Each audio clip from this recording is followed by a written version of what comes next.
success and the road to failure are almost exactly the same. But what gives you the right direction towards success is the right guidance. Working on its motto, Nishtha Dhrati Satyam, Nishtha has invariably relished every possible facet to aid aspirants in their preparations and guide them in the best possible way. I, Palak Jain, Vice President of Nishtha, And I, Manya, the technical head of Nishtha. extend our hearty welcome to our honorable and renowned chief guest speakers, Mr. Gurpreet Singh Sir, head of Shune IAS main section, Varshita Apedu, IPS Odisha cadre, and Shruti Panchal, SDM Gujarat. Also, we wholeheartedly welcome our cordial audience for gracing and adding value to the already vibrant session. Nishtha Society has always come up with various distinctive initiatives like audio-visual series, blogs, along with study sessions and speaker sessions. We are charged with ineffable alacrity and ecstasy to proclaim the launching of our majestic flagship event, Ekansh 22, which will be a fillip to invigorate the legacy of the society. It would be a 3-day event which encompasses an array of opportunities lined up for the aspirants to expand their innate potential and caliber.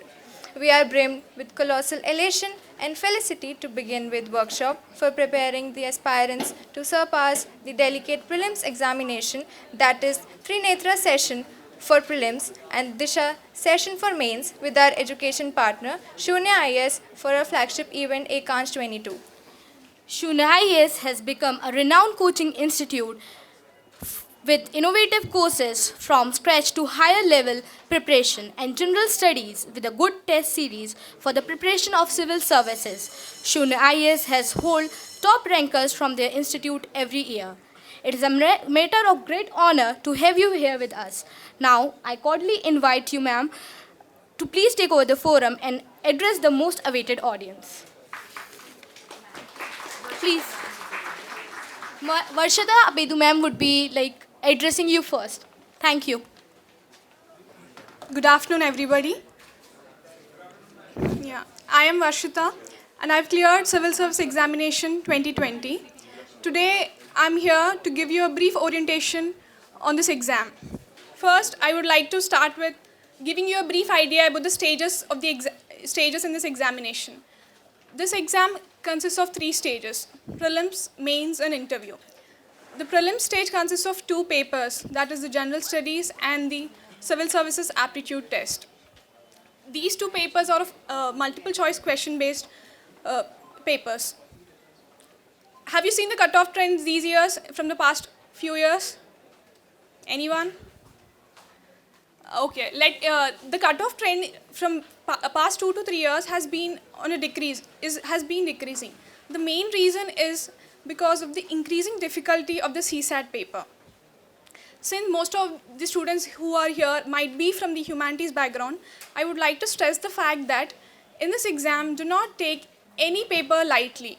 Many of my friends, my students, mentees also, even coming from the science background, when they take any paper, like for example CSAT lightly, have not been able to clear this exam, despite getting very good marks in the general studies paper. So my advice to you is that focus on each and every aspect of this examination. Never take things for granted. If you're doing enough practice, you'll be clearing all the stages in one go. Now coming to the mains part of this examination, it consists of 9 papers, out of which 2 are compulsory in nature. The other 7 papers are essay and the 4 general studies and the optional. Most of the students who clear this exam score on above average in at least 3 papers, and most of them score the best marks in their optional.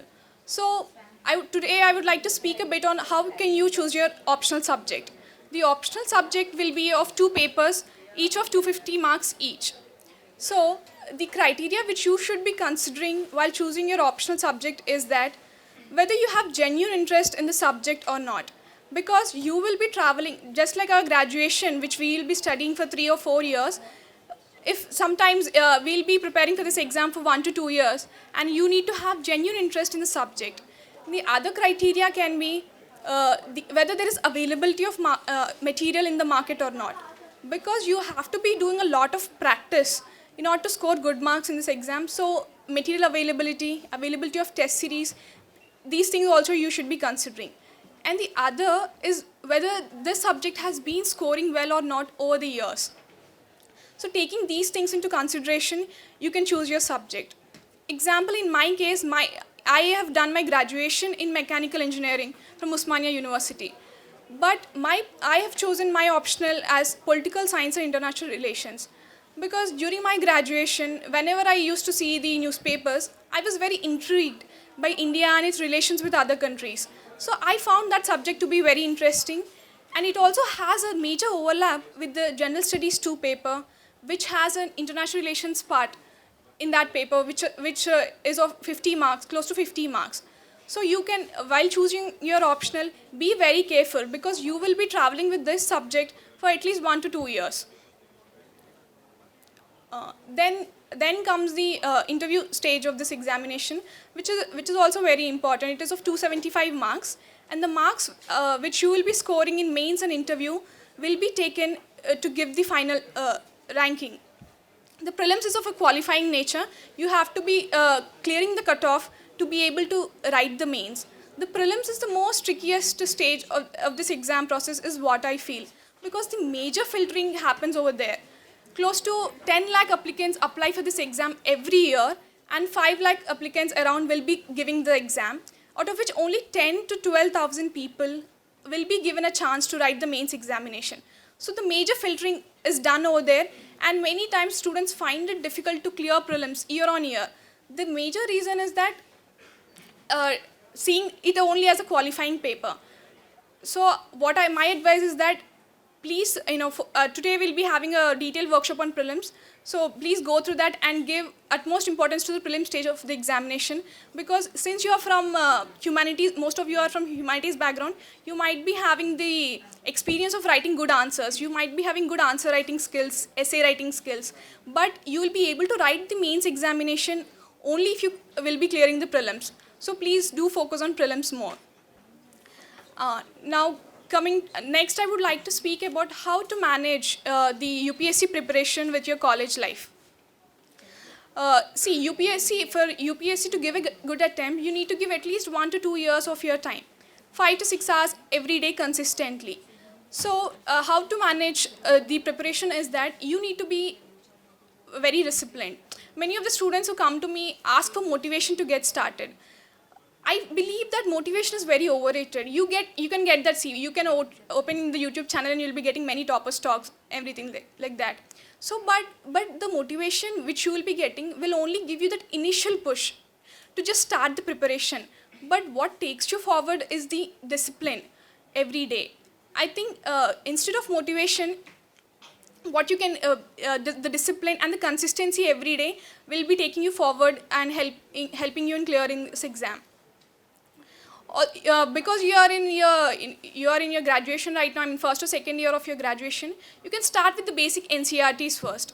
For example, we have polity. For that, you can start with 11th NCERT, Indian Constitution at Work.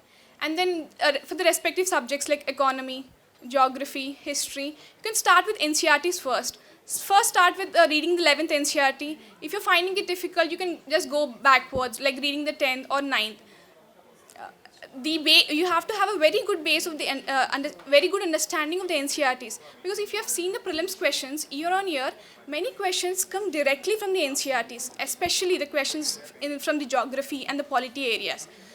Also, many questions are of applied nature. So once you give many readings, 4 to 5 readings at least of the NCERTs, you will be in a good position to do the prelims paper.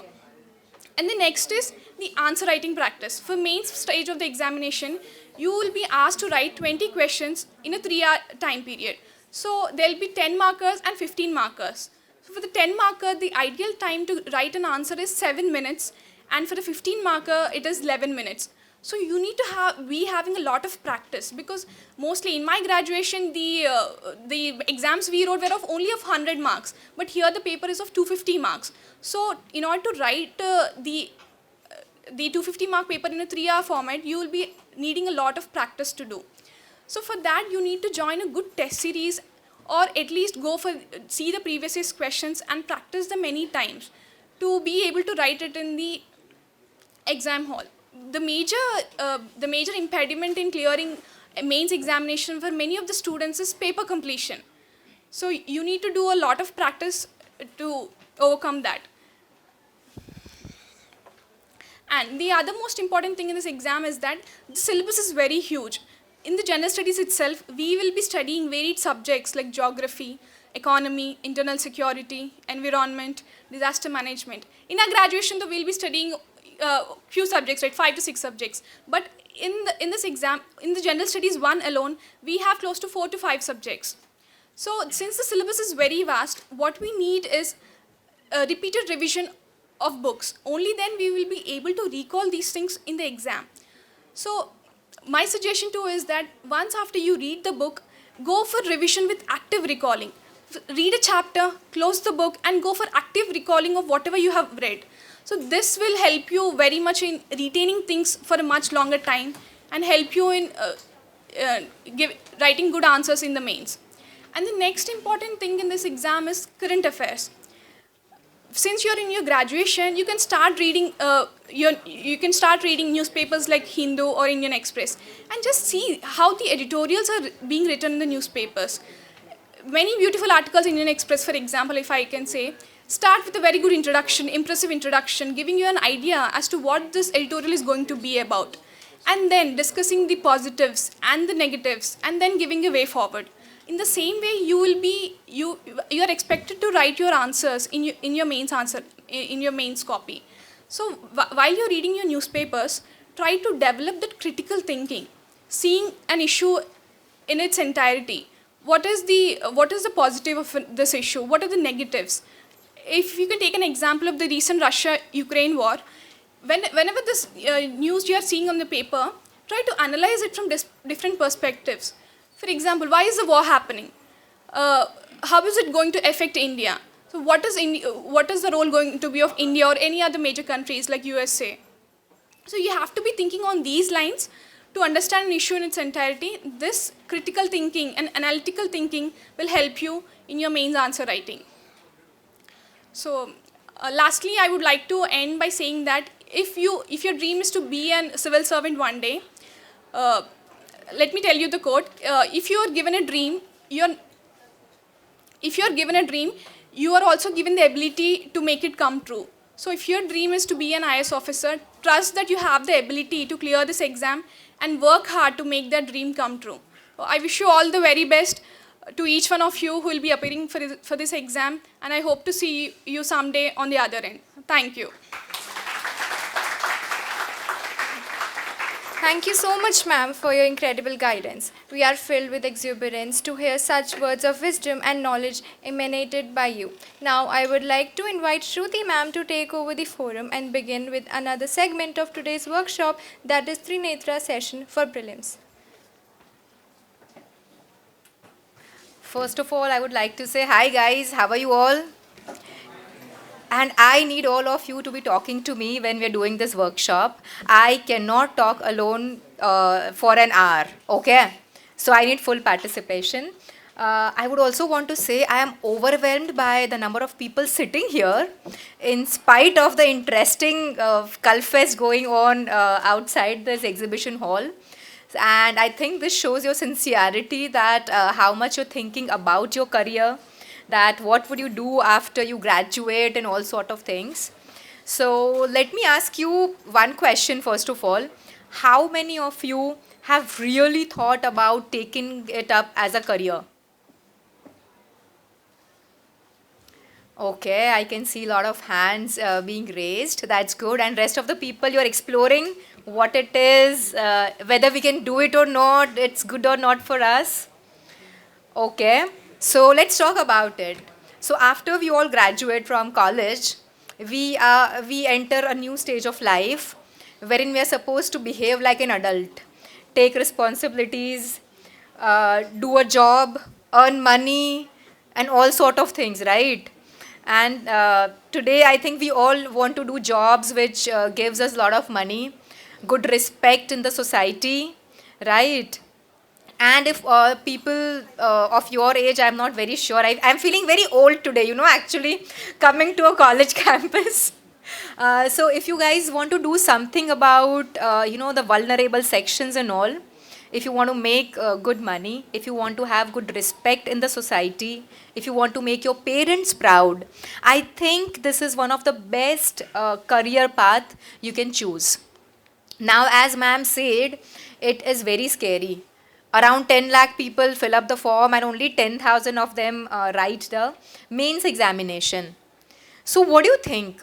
Would it be very difficult, the preliminary examination? Yes? Okay. Yeah, are half of you sleeping? I need noise in the class. I'm serious, otherwise I'll not take the workshop. So do you think the prelims would be difficult? What if I tell you it's not? See, the thing is, if you have to take up any examination in the world, and if you have to clear that examination, there are a few pointers that you have to follow. If you follow them, you will never be able to fail a prelims examination.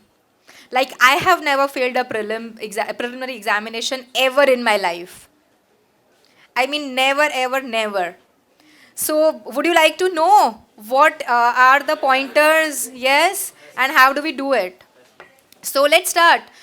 Say, for example, today I choose 10 of you from this class and ask you to make a question paper for UPSC Civil Services Preliminary Examination. What is the first thing that you would do? You will look at the previous year question papers.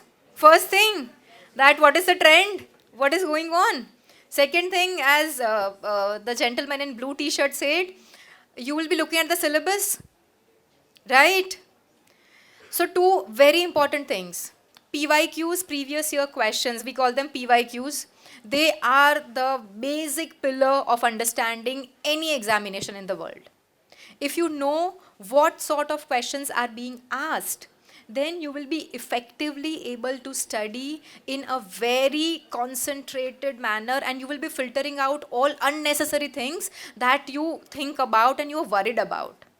Say, for example, if you guys have seen the previous year question papers or spoken to someone, everyone keeps on saying that the syllabus is so huge, syllabus is so huge. It is huge.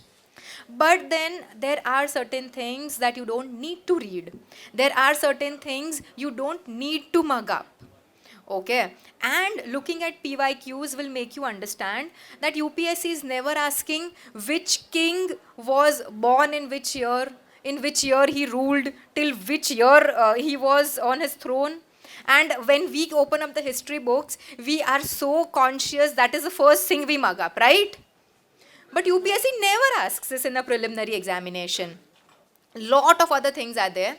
So today I have I was planning to use my pen tab and write things, but I think our setup here is not compatible. So let's just do it in a fun way. I will talk, you will write. So I need everyone to use their, hello, I think I messed up some setting. It's fine. No. After we are done, yes, then we will do the worksheets. So here, I will talk about a few questions. So all of you have not read the syllabus, right? So we are going to play a fun game. I am going to teach you to solve UPSC previous year questions for prelims. Okay, we will do a few questions on board. After that, we will distribute the worksheets. It has 25 questions, which you will do on your own without the knowledge of the syllabus. Okay, and let's check how much you can get correct. Sounds fun? Chalo, that is great. I am happy. And first of all, I have to say sorry to keep you waiting. My flight was delayed and we were stuck in traffic as well, sir, right? So extremely sorry, but let's get started now. So we will also start with understanding what does UPSC want from us. Right? They want something. Say, for example, you have a company, right? Like UPSC, what is it? It's a recruitment agency of the government. So what they want to recruit people. Thank you. They want to recruit people who will run the country efficiently. So imagine if you are running a company and you want to hire people. So there would be a list of qualities that you would want from the other person, some expectations.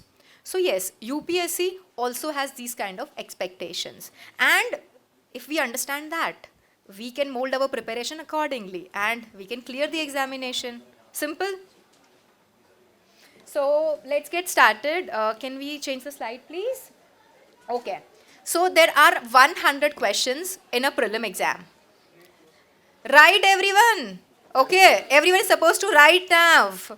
There are 100 questions. Each question carries 2 marks. So the entire paper is how much? 200 marks. Done.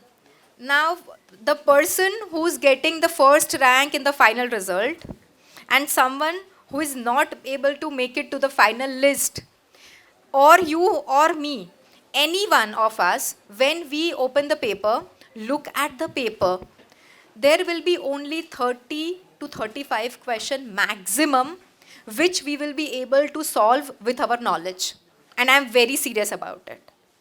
You will be only sure about 30 questions, rest all is a gray area. And how you deal with this gray area is going to determine whether you write your mains examination or not. Okay, so I have put it here that 30 to 35 questions by your knowledge and the hard work of 1 or 2 years of your reading. Right, 36 is not possible for anyone. Okay, 20 to 25 questions, you will have to do a guesswork. Okay, and it's not, guesswork is not like inky pinky ponky, father as a donkey, ABCD, ABCD. We will think and apply some logical thinking, some sort of a technique, some sort of understanding that we have learned from our PYQs, some pattern, some theme that keeps on repeating. All these things we will take into consideration and then we will apply our guesswork. Okay, and lateral thinking. Have you related to other subjects? Okay, and out of 100, there are 12 to 18 questions which you are not supposed to attempt. Those 12 to 15 questions may be different for me, for him, for her, for everyone, depending on which subject you have a command over. But you are supposed to attempt around 85 questions, not 100 questions. Okay? Now many of you would feel that, okay, if I don't attempt all the questions, how will I pass the exam? How many of you are feeling that? How many of you are feeling that? No one? It's a intelligent class, I feel. Otherwise, students have this FOMO that I have to complete the entire syllabus, I have to revise everything, I have to tick every question. It is not important. Can we have the next slide, please? So, what is the cutoff? The cutoff hovers around 100 marks out of 200, right? And we all have been through school and college now. Has anyone ever got less than 50% marks? Okay, if I have got once very less marks, so that's all right. I still passed the examination. So it is really not that huge a deal that everyone makes out of it. It's just that people lack proper observation power, proper planning, proper strategizing. Okay, next slide please. So let's assume one thing. If we have 110 marks, then we secure our seat for writing the mains examination. Yes. So if we are not sure about a few questions, we are going to leave them.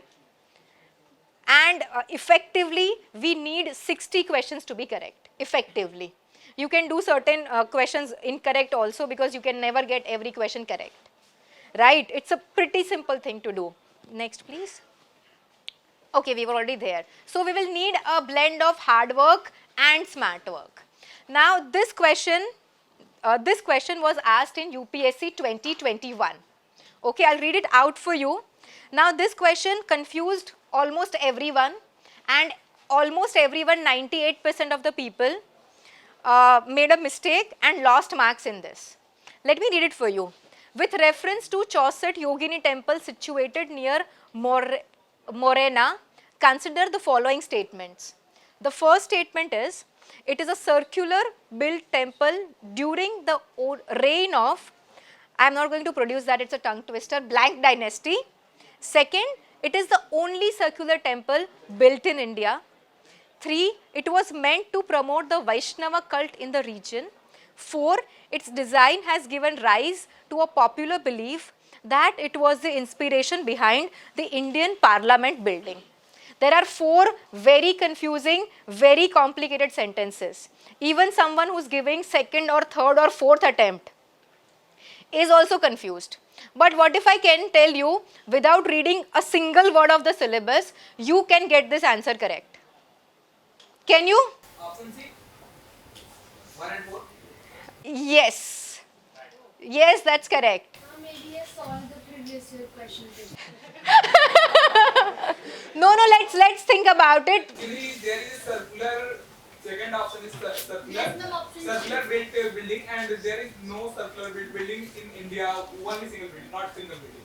No, we will get to it. Now we all know that India is a land of temples. Yes. Right? There are thousands, lakhs of temples that are built. Now do you think there will be only one temple that is built in a circular form? No. So can we eliminate that option? Yes. Simple? Did we use just logic? Did we use the syllabus anywhere? So do you think it is still very difficult? No, ma'am. Because see, I have never read about this dynasty. I don't know which cult. I don't know this temple, and I don't know why the parliament has a circular design. But still, I got my answer. So UPSC is just, now see, if UPSC would not want you to think in this manner, why would it make options in this manner?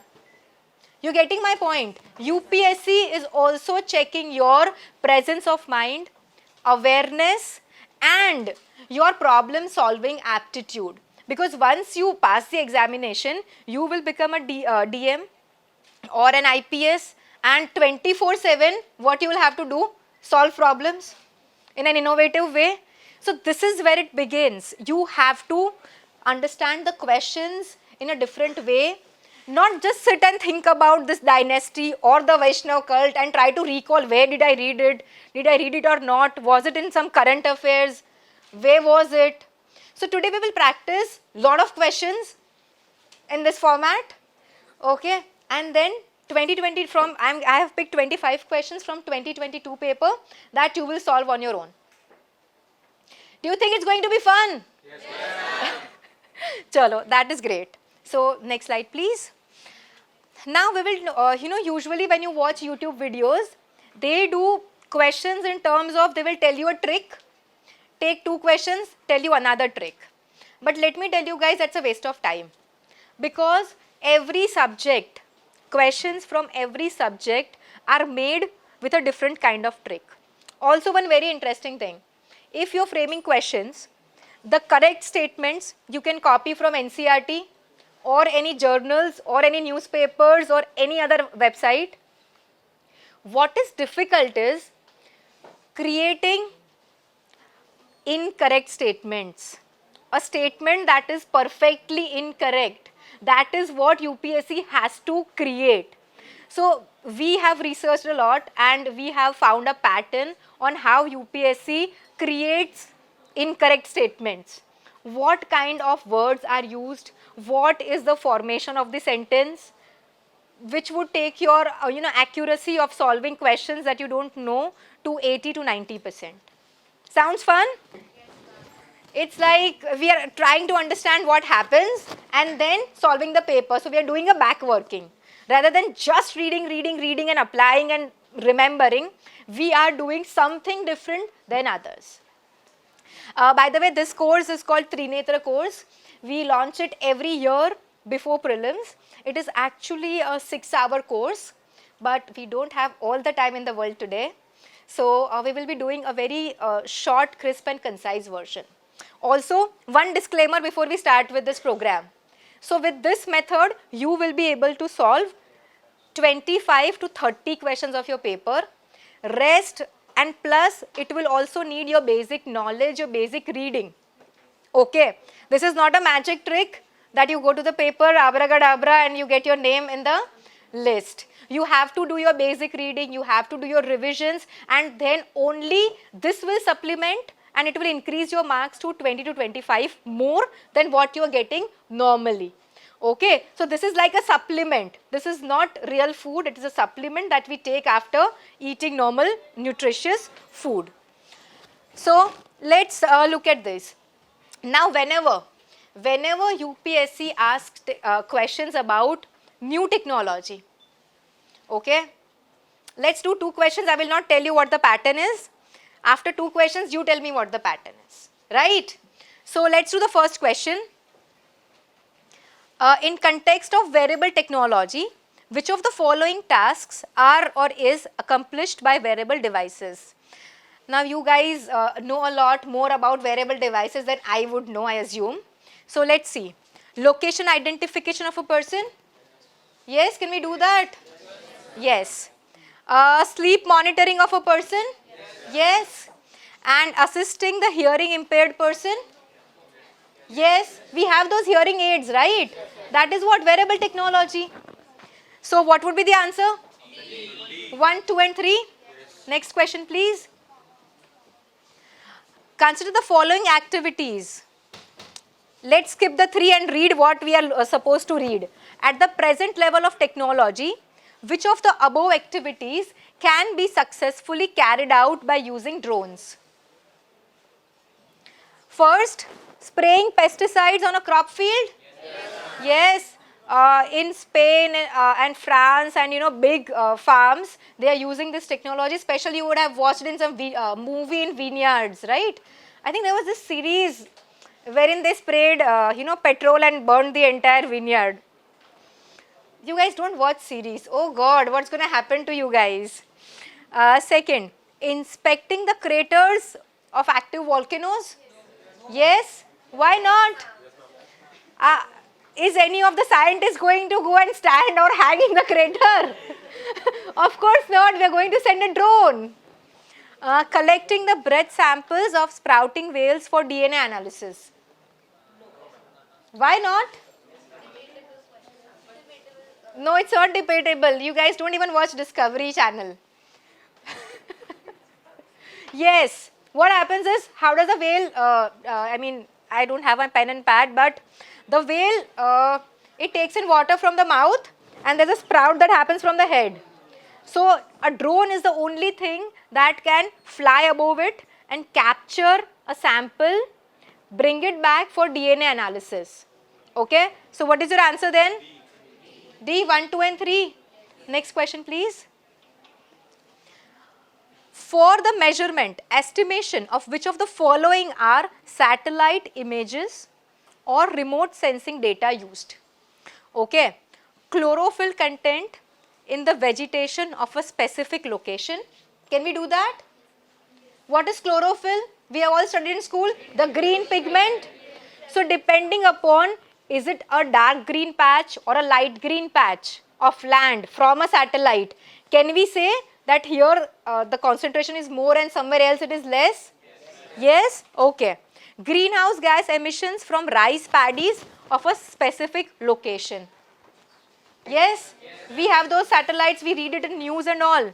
And land surface temperatures of a specific location. We can see that, right? What is your answer? 1, 2 and 3. So what is the pattern? Whenever UPSC is asking you questions on new technology, okay, and if you are confused about one of the options, it is a safer option to go for all of the above. Sounds like a good plan? Chalo, great. Let's do another question. But you're not using these tricks blindly.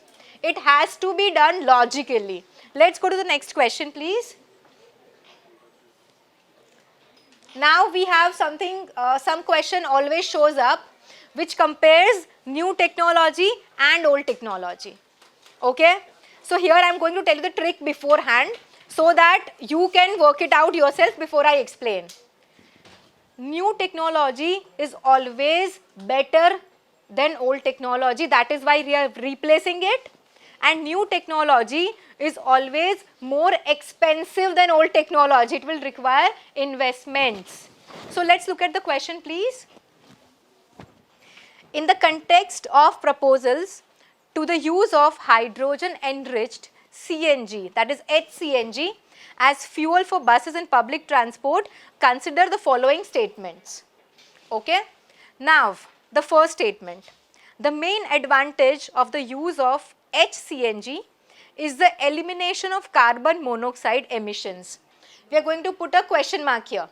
Okay? Let's put a question mark here.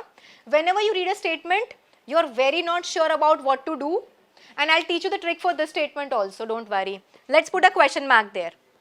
HCNG as fuel reduces carbon dioxide and hydrocarbon emission. Okay, let's put a question mark here also. I don't know. I have not read the syllabus.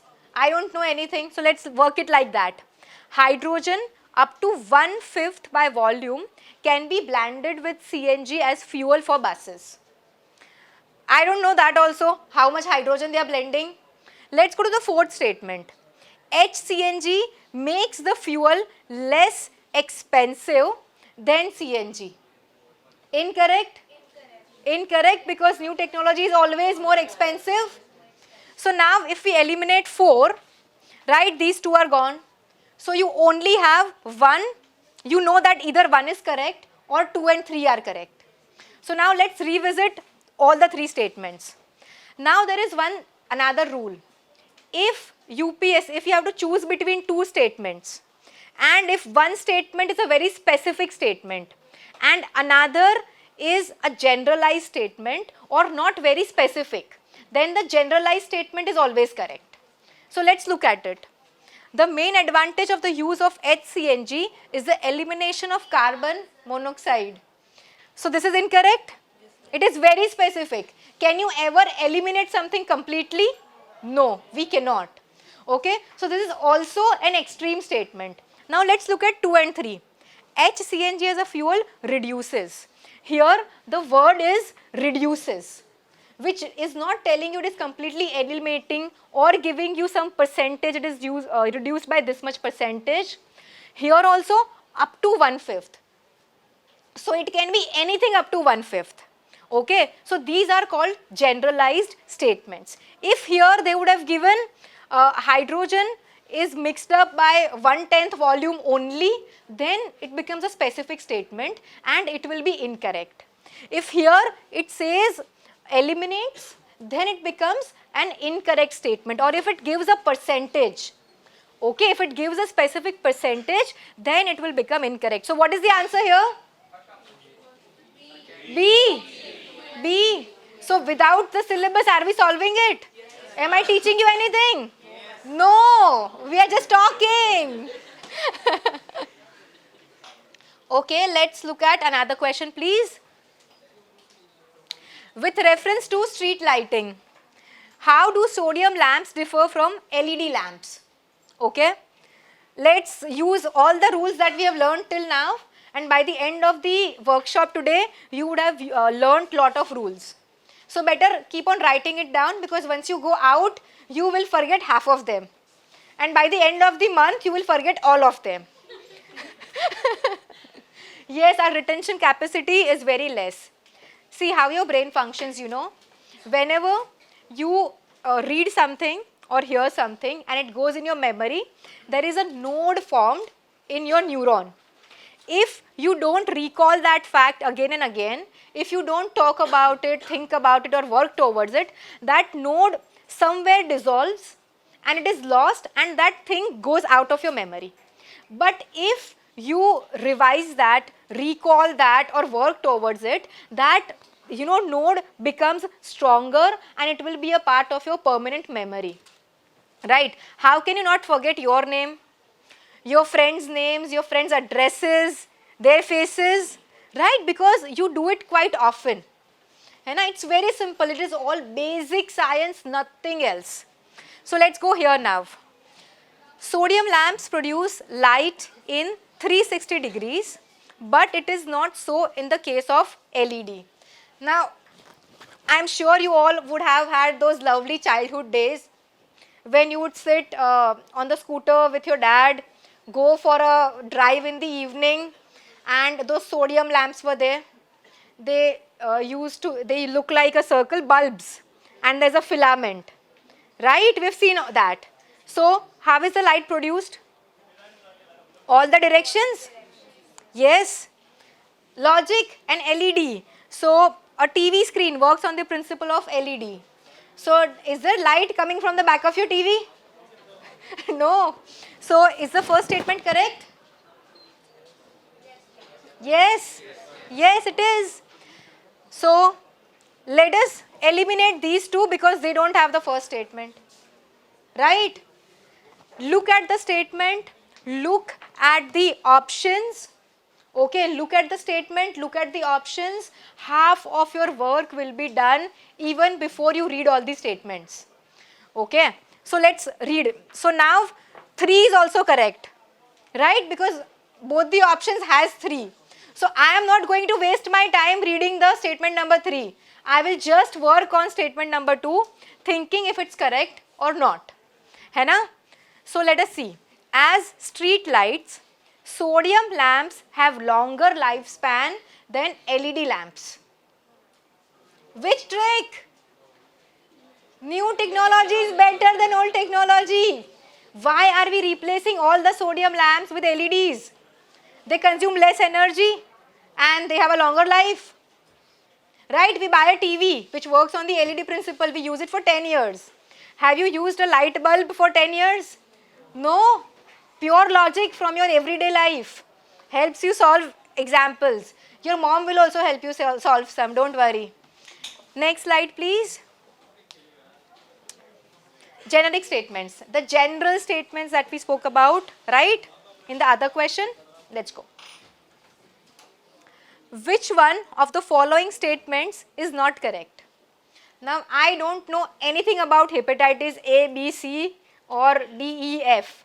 But I will solve this question with you without using knowledge, right? And you will help me this time, okay? Here we will use the rule of specific and general statements. The first question, hepatitis B virus is transmitted much like HIV. Is it a general statement or specific? General, it says much like, does not say exactly like. So that's correct, okay. Second statement, hepatitis B, unlike hepatitis C, does not have a vaccine. Generic or specific?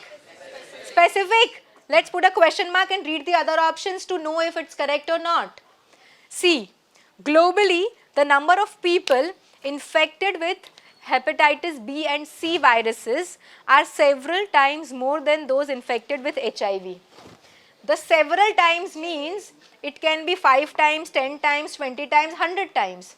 So this cannot be correct. It is correct, it cannot be false. Then, some of these infected with hepatitis B and C virus do not show the symptoms for many years. Some of those. It is making it generalized. It happened in COVID also, asymptomatic. So now who is the culprit? B, generic statement. We don't know what is hepatitis, we don't know what are the symptoms, we don't know what is the cure, but we got the answer. Why? Because we know one thing, generic and specific. We know that trend of UPSC. Right? It is the other way. Hepatitis C, unlike hepatitis B, does not have a vaccine. So you have to understand, to create a perfectly incorrect statement, it has to be specific. It cannot be generic. Okay? Yes. Next slide, please.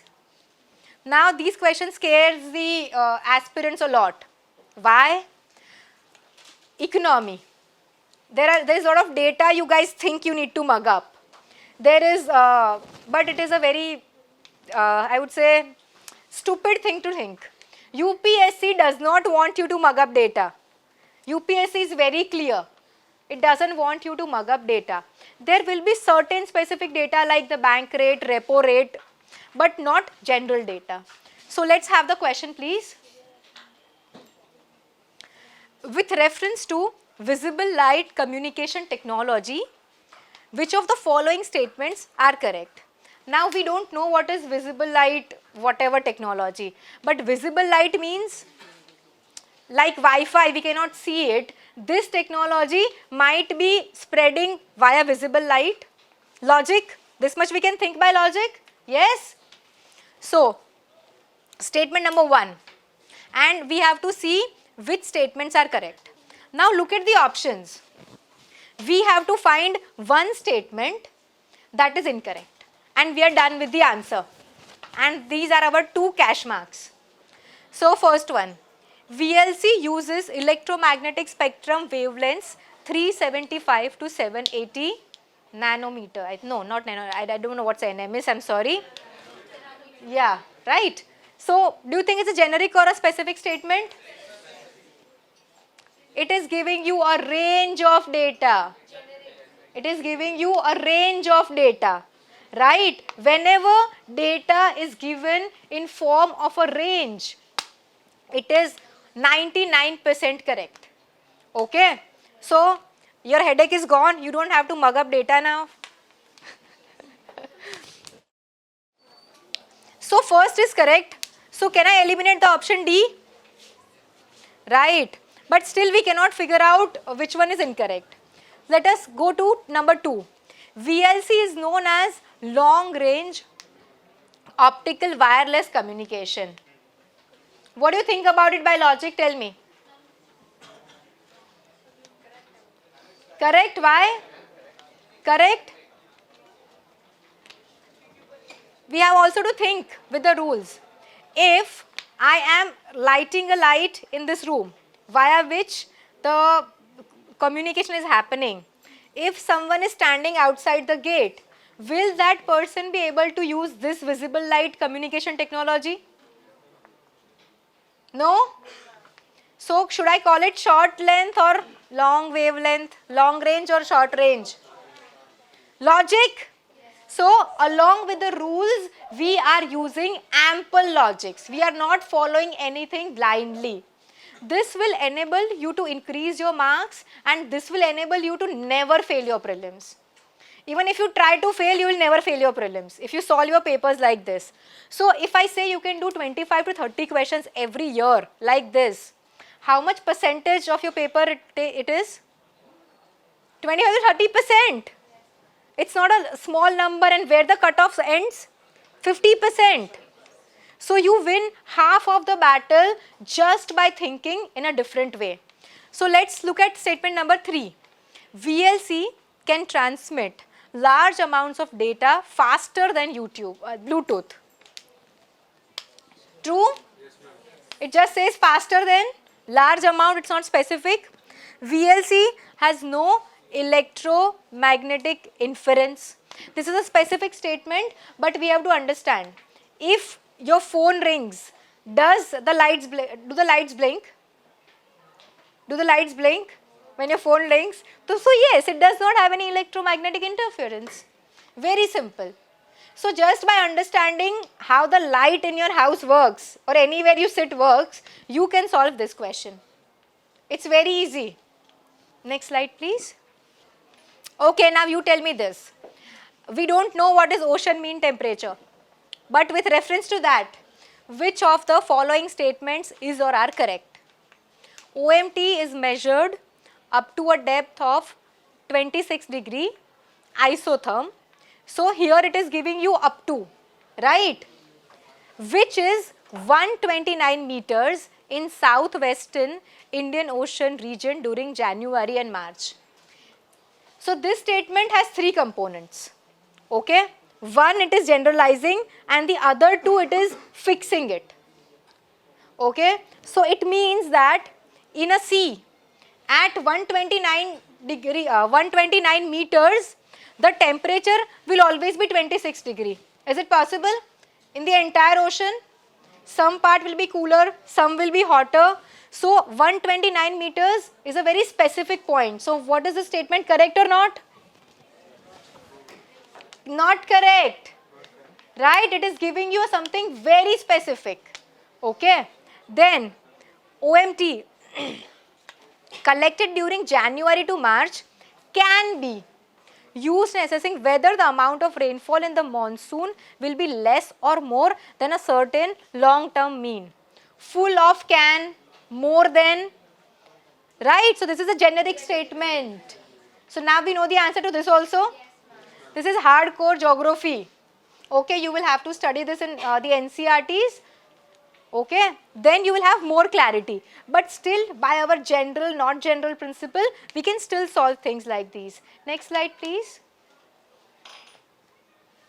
Now, there are something like extreme words in a statement, which will always make the statement incorrect. So, let us see what are those kind of statements. What is the importance of using pneumococcal conjugate vaccines in India? Statement number 1. These vaccines are effective against pneumonia as well as meningitis and sepsis. Okay? Let's put a question mark. We don't know what all these diseases are, right? Let's put a question mark. Second, dependence on antibiotics that are not effective against drug-resistant bacteria can be reduced. So now since we're talking about vaccines, let's talk about COVID. Right, we all know a lot about corona, right? 1.5 years we have done PhD on the vaccine and COVID-19. We had nothing else to do at home. So tell me one thing, if you are vaccinated, okay, you will not need to take medicines. So can I say the second statement is correct? By that logic, we've done a PhD, dude. I'm serious, all of us. And third, these vaccines have no side effects and cause no allergic reactions. Can there be any vaccine in the world? No. So isn't that an extreme statement? Yes. Eliminate statement 3. Both are gone. Now we know second is, so we know first is correct.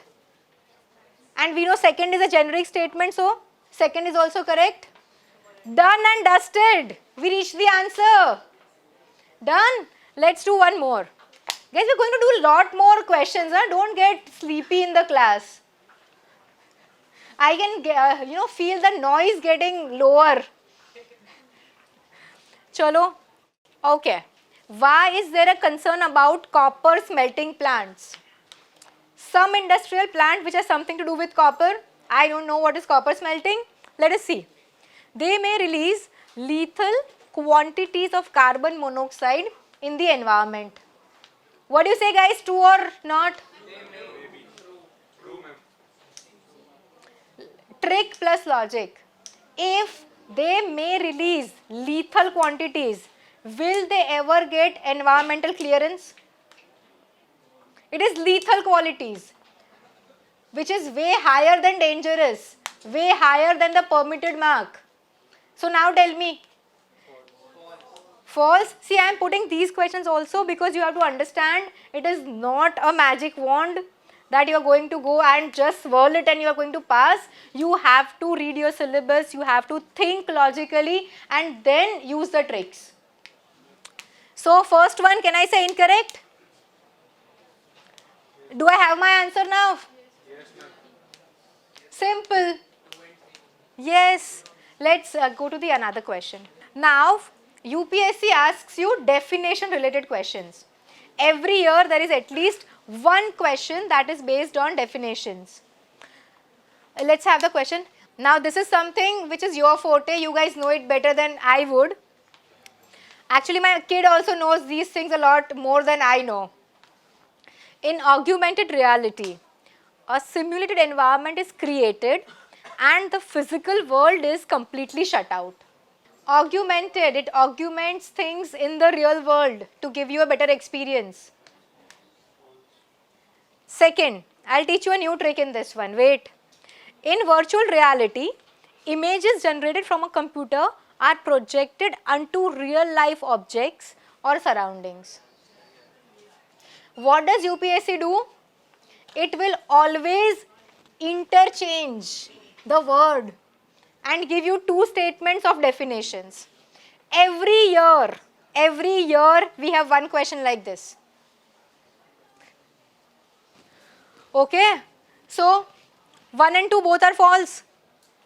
Eliminate both. You got your answer? No, but we have to still look at the third statement, right? Also, this thing has another thing. Now, we don't know if these things are correct or not. Let's read 3 and 4. AR allows individual to be present in the world and improves the experience using the camera of smartphones or PC. So, is this third statement not contradicting the first one? This one is saying it shuts it out. This one says it is improving the experience. So can I say they both are contradictory? Yes. Let's look at the fourth statement.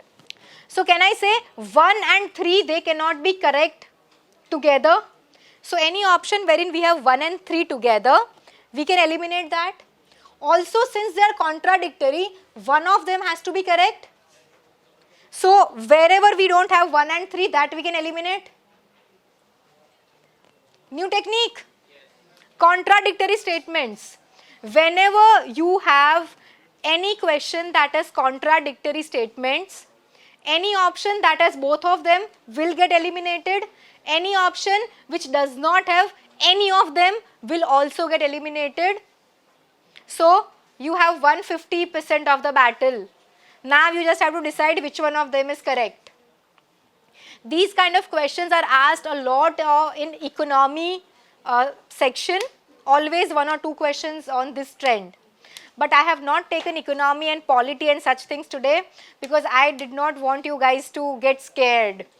Okay, so I have taken things which are general, which are in news, which we can think about. So now we know the answer. It's 3 and 4. Done? Chalo, great. Let's go ahead. Now there are certain questions which will involve a component of the greater good. What is the greater good? The greater good of the society, of the country, of the world. If there are statements which go against it, they will always be incorrect. Let's look at the next question. According to Indian Patents Act, a biological process to create a seed can be patented in India. What will happen if we patent seeds in India? Will the price increase? Will it become the forte of big companies? And India, we have the highest number of people associated with agriculture we have. And they are all poorest people, right? So can this be done?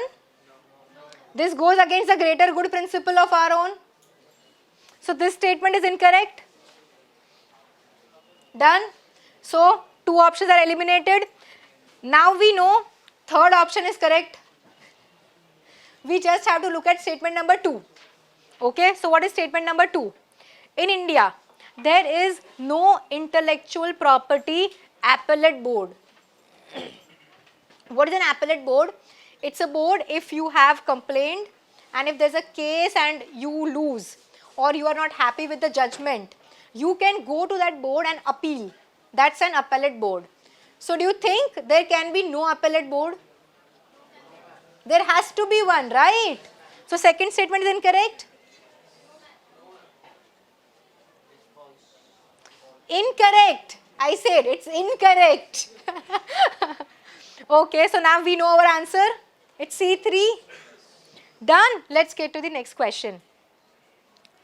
Let's just start it. Okay.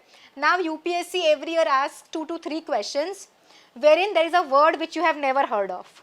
And I am serious about it. Which you have never heard of. But what we will do is, we will look at the word. We will try to understand what breakup does it do, what is the root of the word, right, what other meanings are associated with it, and we'll look at the options. Now bio-rock technology, what is it associated with? Let's start from D. providing salt licks for wild animals in forest or protected areas. Now guys, forests have been existing since times immemorial. Do you think we need to go and provide salt licks to the wild animals? Do they need our help or intervention? So, what do you think? We don't have to do that. Identification of areas for exploration, extraction of shale gas. It is something not bio shale gas. It's something related to the oil, petroleum kind of a thing. So, this is also not an option. B. Development of building materials using plant residues. Now, if it was building material, we would have called it bio brick, bio slab, bio sheet, and not rock. So, we have a fourth option, restoration of damaged coral reefs. Coral reefs are something that lives, corals in which there is a zooxanthellae, there is a organism called zooxanthellae that lives in it, and it's a rock kind of a structure. So the name goes more with the option A. Next question please. Okay, let's do this fun question. Okay, this is really a fun question. We laughed a lot when we did it in the class. With reference to Gil sir is already laughing. Polyethylene terephthalate, the use of which is so widespread in our daily lives. Consider the following statements. Now, I don't know what this thing is, but I can understand it is some sort of plastic. Look at the options. Only 2 statements are correct and 2 are incorrect. Okay. Okay, this is a 22. This one you have to do by yourself. Can we do the worksheets now, please? There are other, till these guys distribute, I'll talk about a couple of other tricks. In Constitution, they have always one question every year wherein they say the Constitution defines the term XYZ. Now, our Constitution does not define any term, and that statement is always incorrect. And every year or every alternate year, this makes up to the paper as one of the statements. If you talk about history, whenever there is a question asked about which king did this, in which king's reign did this happen, it's pretty simple. Out of the options, it is always the most famous king. But what happens is in examination, we think that no, it cannot be so easy. I cannot know the answer so easily. So in spite of knowing the answer, you tick the other option and you do that to yourself. So guys, there are a lot of other things that are left, but still let us do it some other day. It's 25 questions. Let's take 15 minutes. I'll be back in 15 minutes and let's see how many correct you got. Done?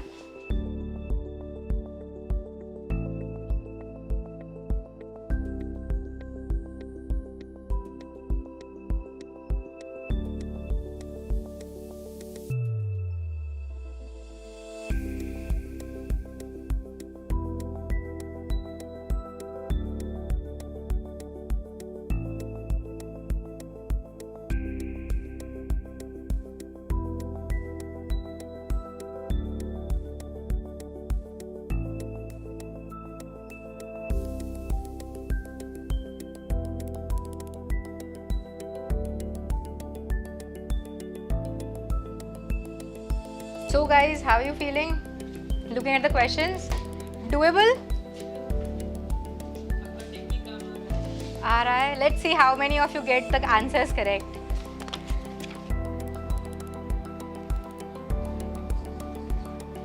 We have done only half of the workshop, so I think you will be able to solve at least half.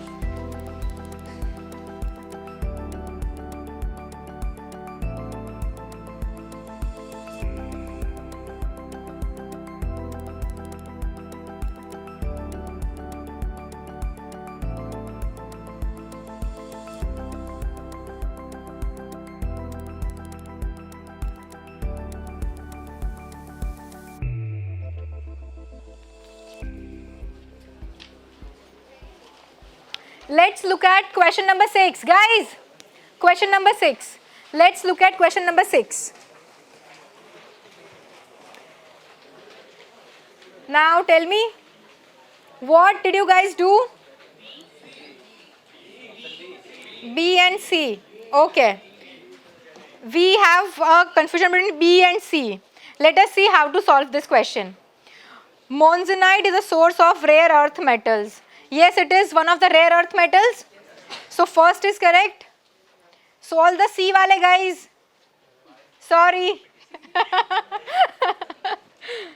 After that, it contains thorium. I don't know. I'll put a question mark.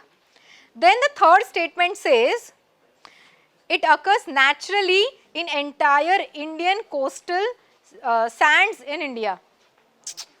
Yeah, if it is rare, will it exist on the entire coastline? Plus it is very specific. So two rules. So can I say third is incorrect? We got our answer? So how many of you did the correct answer? Great. That's really nice. Now let's look at another question. Question number 8. With reference to Web 3.0, I know all of you got this correct. Consider the following statements. What is your answer? Option D. Right. Also, you have to think logically that yes, if Web 3.0 comes, then it will come with these features because it is the demand of the era. So if the new technology is coming, it will always be better and enable us to do better things. है ना? Then let us do a question number 7. We have not discussed these kind of questions. So what is your answer? 7. Question number 7. Why? It's option D. See, if there is a question like that, what do you think generally? Think about how you use these apps. Okay, how these apps are used. Are they used in a similar manner? I wanted to do that odd one out or something. There's a trick called that. In this one, we all can enter, like feed data, or we can, whatever data is there, we can access it. So they all these applications are open source digital platforms. Okay, you have to, in terms of apps, you have to always see that do they all work in a similar way or there is something different about some app. Question number 9. With reference to software as a service. Okay, let's read the statements. I'll read number 3 first because that is something I know. Outlook, Hotmail, Yahoo Mail are forms of SAS. So considering that yes they are, let us read statement number 2. SAS users can access their data through their mobile device. Can you access all these 3 through mobile? Okay, so if 3 is correct, 2 is also correct. Now let us read number 1. SAS buyers can customize their user interface and can change data fields. Can you customize your Gmail? Why? My son has a purple and black themed one. Someone has a Naruto theme. I mean, there are a lot of themes. So can you customize the user interface? Yes.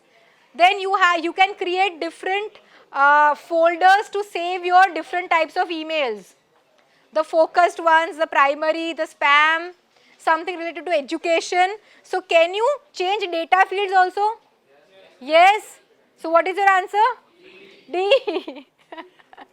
So does our trick work in terms of new technology? It does. Let us consider question number 10. Very easy. You guys should get it right, okay? Why? We have to see which are short range. So you guys think RFID is not short range? Think about the application. There are toll gates, in the city, or there is a gate at your society entrance. There is an RFID stuck on your car. When your car comes near the gate will open. Long range or short range? Same happens with the tool booths. Yes. This will need a lot of practice, but you will get there. Once you do your basic reading, once you practice your MCQs, you will get there. So there is no need to get worried about it. है ना? Question number 11. Biofilms. Okay, so what is biofilm? Some sort of thin layer which is made of some living organisms. Biofilm can form on medical implants within human tissues. Can is a general thing, doable. Biofilms can form on food and food processing surfaces. Can. Biofilms can exhibit antimicrobial resistance. There is a use of word can. Even if in a 1 lakh cases at one place it is observed, it can be true. So such a general and open statement can never be incorrect. Okay. Aage. Question number 12 is also very interesting. Option B you guys are saying. 11 is D. Tell me guys. 12. D. Let us think. Now there's a new technique which I wanted to teach you but we couldn't get time. There is something called odd one out. Odd one out. We all would have read somewhere or gone through some news article or discussion that whenever solar flares are coming towards the earth, I think it happens every 8 years, right? What happens is the communication systems are damaged because it comes in the form of electromagnetic influx. Okay? So, GPS and navigation systems could fail. Yes. Now, power grids could be damaged. Yes. Intense auroras could occur over much of the earth. You know what is auroras? Those, yes, the northern lights. If you travel in the Nordic countries, you can see those lovely lights glowing in the sky. It happens because of the electromagnetic interference of the sun's rays in the ionosphere. Too much UPSC. So yes, that can happen. Now forest fires could take place over much of the planet. Can an electromagnetic radiation cause forest fires? So can I take out 5? So tell me what's my answer now? Done? So now you know how to think when you have such kind of things. Okay, let's do the fun question now. Let's do the fun question, the one which we could not do. This one. Okay, we are talking about some sort of plastic. Question number 15. We're talking about some sort of plastic, right? Now it can be blended with wool and cotton fibers to reinforce their properties. I don't know.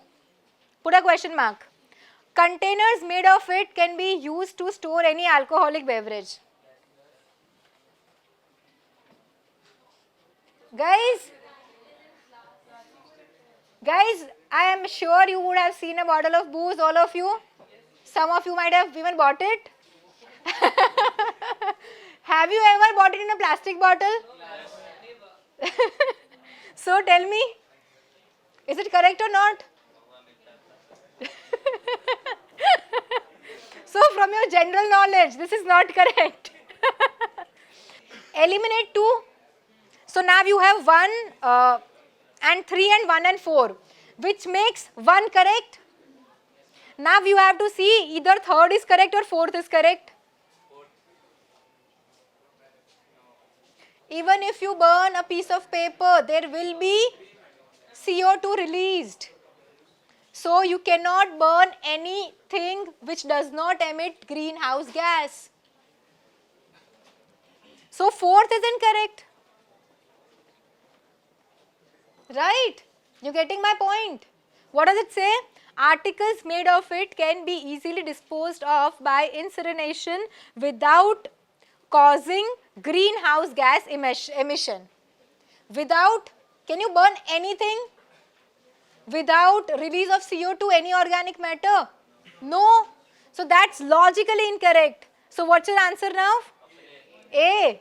So who ticked A in this question? Wow, I'm so happy guys. That's lovely thinking. Now question number 16. Nitrogen fixing plants. Okay. What have you guys written? A. What? B. C. Now let's think about our mom. What she has been telling us since our childhood.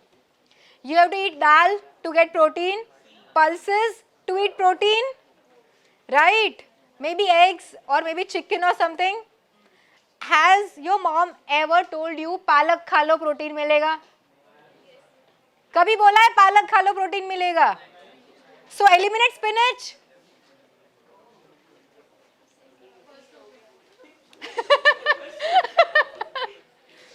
So see guys, when you are giving your UPSC preliminary examination, those 2 hours you have to apply everything that has happened in your life, everything you are made of in that question. There was one question about what is triclosan seen in the news these days. Okay, and there were several options given. Now I have a habit of looking at all the shampoos or body washes I buy. And I remember reading triclosan free in one of those. So I reached the answer. There was one question, what are parmitas associated with? I had a friend called Parmita and they were Buddhist. So you see, you can never know from what logic, from what experience you will be able to solve the question. There is one question here, there was one question about mosquito repellent. Okay, not in this worksheet, in 2021. Now I have a son, he keeps on watching that Chhota Bheem cartoon all the time. And they keep on, putting the advert of those mosquito repellent stickers made from lemongrass. And the answer was lemongrass. So it's like you have to understand that it is not just your books. It's everything else that you're doing in your life needs to get on that paper. If you will sit and think, where did I read it? Did I read this topic or not? It's not going to help you. You have to solve these questions in the best possible way. Okay. Which question should we do? What's your request? 24. Okay, what is your answer? D. Yes. Why is the answer D? Are we that capable that we can do something that even nature cannot do? No, we are not. So, that's it. I'll take 5 more minutes, sir. Question number 1.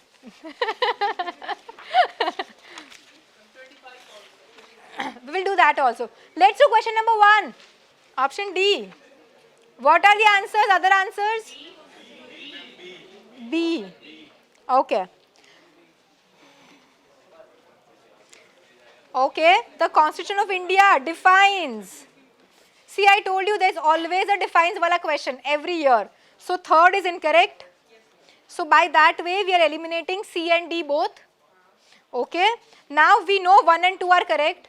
We have to, see, I have never heard about this H.N. Sanyal committee, but I know it is correct. So, I don't have to cry over it. Otherwise, if you try to recall, what happens is aspirants will be stuck there. What do I do with this? In India, Parliament is vested with the powers to make laws. Absolutely correct. So, your answer is B here. Answer is B here. We will do one last question. Which one do you want to do? 25. Let's do Gucci. Question number 14. Two more questions. Can we do that? He does not have an option. Chalo, 14. What is Gucci? Until I saw this question, it always meant a lovely handbag to me. So we don't know anything about it. Guys, chalo, last 2 questions, no talking. Don't make me feel like a school teacher. Now there are 2 statements. Read statement 2 and 3. They both are contradicting each other. One says it grows in some forest area, Himalayan areas. Okay? And the third statement says it is commercially cultivated in Himalayan foothills of northeast. Here you can apply 2 tricks. The first one is general and specific. And the second one is, if it is a wild thing growing in the forest, it wouldn't be commercially cultivated. And if it is commercially cultivated, then it would not be rare. Also think, if it was commercially cultivated, you would have seen it in a superstore being sold. Dekha kabhi? Nahi. So eliminate that option. So you have to trust yourself. ठीक है, चलो, let's just अरे no, the answer is 1 and 2. C, 1 and 2. Third one is incorrect. This guy wants to do all polity questions. नहीं, ये नहीं करेंगे. It's a very easy one. Ma'am but यहाँ पे क्वेश्चन है हाँ. आपने कैसे गेस किया कि वो रेयर भी नहीं है और मार्केट में भी नहीं है देखी कभी तुमने मार्केट में? नहीं मार्केट में नहीं देखा मैंने हिमालय में भी तो नहीं देखा आप पूरा हिमालय घूमे हो? नहीं मैं नहीं घूमा It is grown somewhere. It is a rare thing. तो आपको कैसे पता होगी? तो how you got informed that it's rare Because I have never seen it. अगर commercially available होता, then I would have bought it. Or I would have read about it. There would be some advertisement happening about it. Right? Mummy ने कभी तो लाके खिलाया होता यार, बना के. Now चलो चलो last question. Sir, last question. कौन सा कर रहा है guys? चलो tell me. पॉलिटी में. चलो ये 23 का आंसर क्या लिखा? योग Vashishtha. Akbar, the most famous one. Okay. 21 quickly, we're not discussing, just asking the answers. 21 interchange कर दिया है. High cloud, low clouds. The term has been interchanged. ठीक है. 19. The key here is, who will be concerned with layoffs of factory workers? Layoffs. Who will be concerned with layoffs? Labor Bureau. No one else. Okay. 22 odd one out. You have ant, cockroach, crab, spider. यार मुझे रोना आ जाएगा अब तो. Who does cultivation? Human beings does cultivation. We form community or colonies and live. We save for contingencies. कौन और करता है हमारे जैसे? वो ants वाला मूवी नहीं देखा किसी ने? There's a movie about ants. It's an animated movie. चलो, done. Greenwashing can be equated with the term brainwashing. Question 20. Brainwashing. You are giving false information under some other pretext and creating an illusion, delusionizing someone. तो green washing को brain washing के sense में देखेंगे. Guys, I forgot to introduce myself. So let's just talk a bit about myself, and then you have our superstar Gurtripat Jit Singh Gill sir. We call him Gill sir fondly.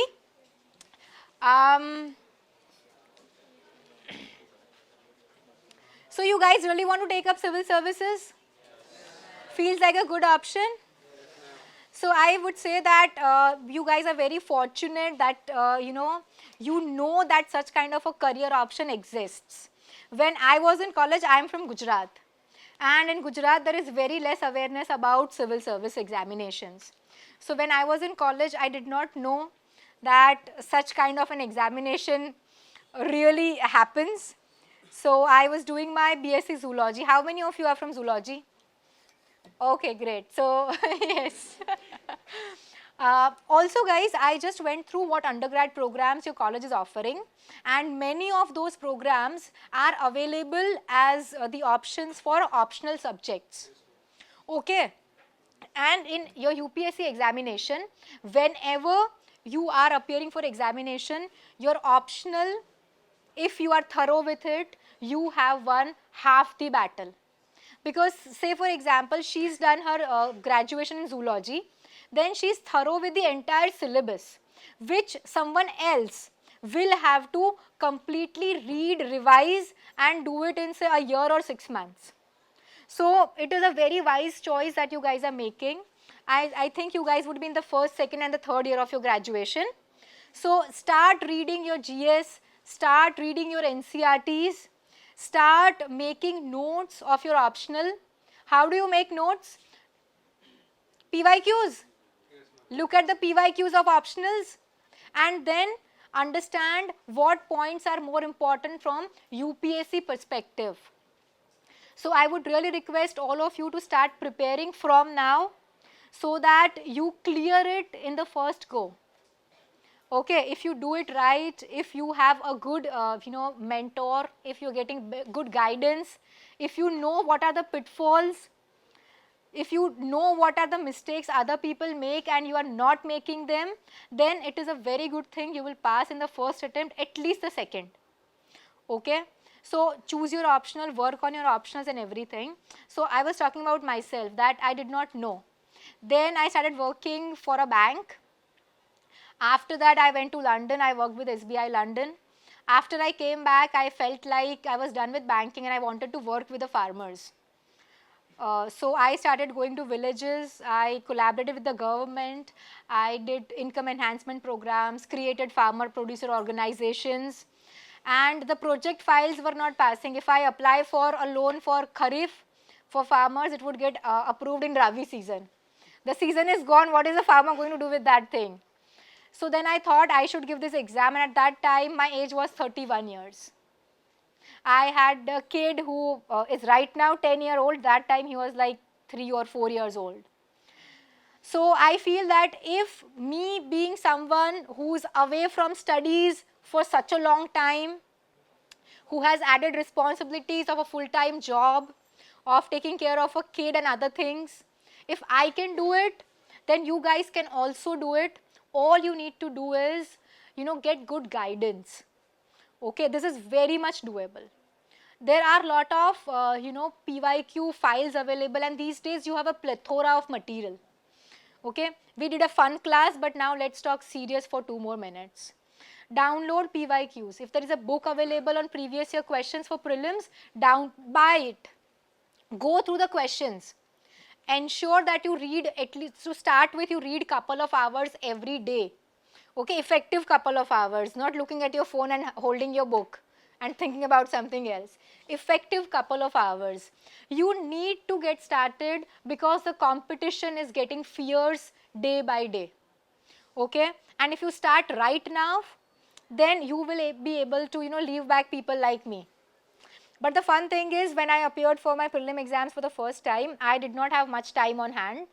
Couple of months I had, and what I am teaching you, that's what I did in the exam.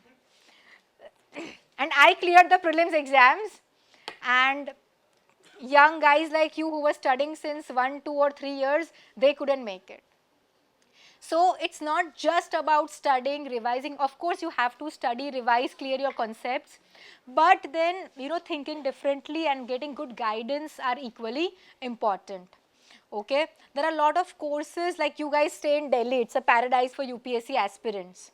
So if your parents allow, or the situation at your house allows, join a good foundation course, or to start with, join an NCRT course. If you don't have time to travel to that place, join some online course. How you can use it is, if you are driving your vehicle, put the earphones, listen to the lecture. At least instead of a song, you're listening to something that is going to be important in your life. Use your time effectively, efficiently, because the time that you lose every day never comes back. The years which you will lose having fun and doing nothing, they will never come back. And this you will realize when you are maybe in your 40s. So this is the time to take action. So I would really request all of you to start preparing. Okay, you have to start somewhere.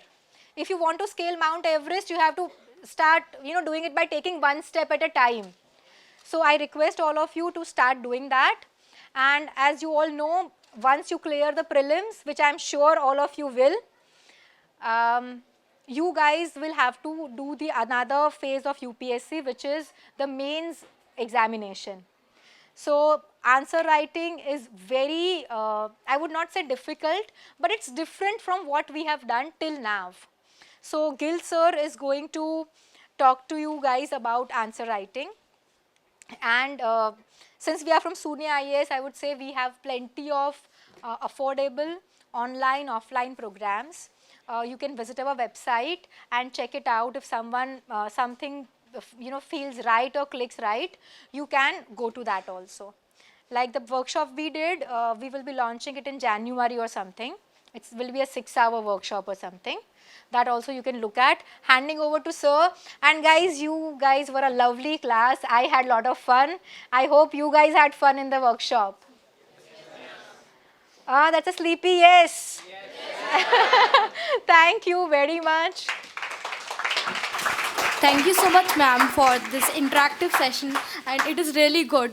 Prelims, which is the first step of our dream job, usually seems very difficult, but you has explained everything with such an ease, and your tricks are brilliant, really brilliant. So with continuing with the thread of workshop, I would like to begin with our next segment, Disha, session for mains, which is an attempt to come to the rescue of all the perplexities existing about mains in the minds of the aspirants. I extend my generous welcome to our next honorable speaker, sir. So, I would now like to hand over the forum to sir to address the audience.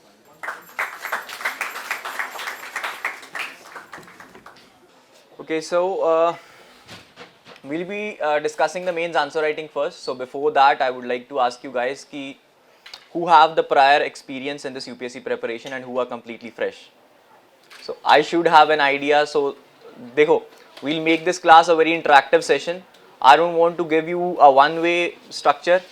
Give me the questions, throw them on me, and today we'll sort out everything about your preparation. See, this is the foundation stage. Whatever you will be having or whichever seeds you will be planting in your mind right now about this preparation are going to be through your entire journey. So whatever doubts you have, whatever problems you have with respect or before starting this, come on, throw at me. I'll solve everything. Then we'll be moving on to the mains answer writing session. All right. Anyone, what doubts you have with respect to mains answer writing? Have you ever tried it before? What is it? कभी answer लिखा है graduation में? Answer writing तो करी होगी ना? Then what do you think is the difference, or why do you feel that mains is such an havoc? And you are देखो graduation में क्या होता है? What do we people do? I have also been in this phase. I have been sitting. It's been a matter of few years only. I was at your place and I can relate to each and every one of you, right? What happens in graduation exam? Just before one night you are preparing for it, and other day we are going and writing the exam. यही चल रहा है ना semester में. This has not to be replicated in the real UPSC examination, and this is the only point of difference you have to clearly maintain between your graduation stuff as well as your UPSC. ठीक है जी? What happens is, normally you people go and join the test series for UPSC purpose. What you end up doing is, आप क्या करते हो? Syllabus देखते हो, syllabus को पढ़ते हो, you cram the entire syllabus, and in the end you write the answer. Yesterday, whatever stuff you read for 600 or 700 words, next day you will be going to the test center, you will be writing that same stuff into 150 or 200 words. ठीक है? यही करते हो ना? But in the end, are you realizing, is this answer writing? This is not. What you are end up doing unintentionally is pressy writing. 600 words you are reading, right? उसको जाके 200 शब्दों में pressy बना के आ रहे हो, and that is not the technique of answer writing. So this is the first thing which you have to be very clear about before starting with this answer writing thing for UPSC. Clear? Then how to proceed for it? I'll ask you that सबने primary education के बारे में तो अभी तक पढ़ा होगा. Everyone must be aware about the primary education issues. ठीक है? So my question to you is, what are the current issues that Indian primary education sector is facing? Lack of teachers, Lack of teachers is the one. Then infrastructure.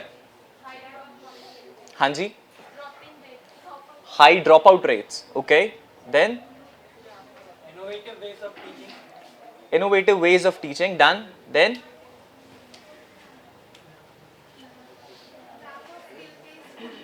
lack of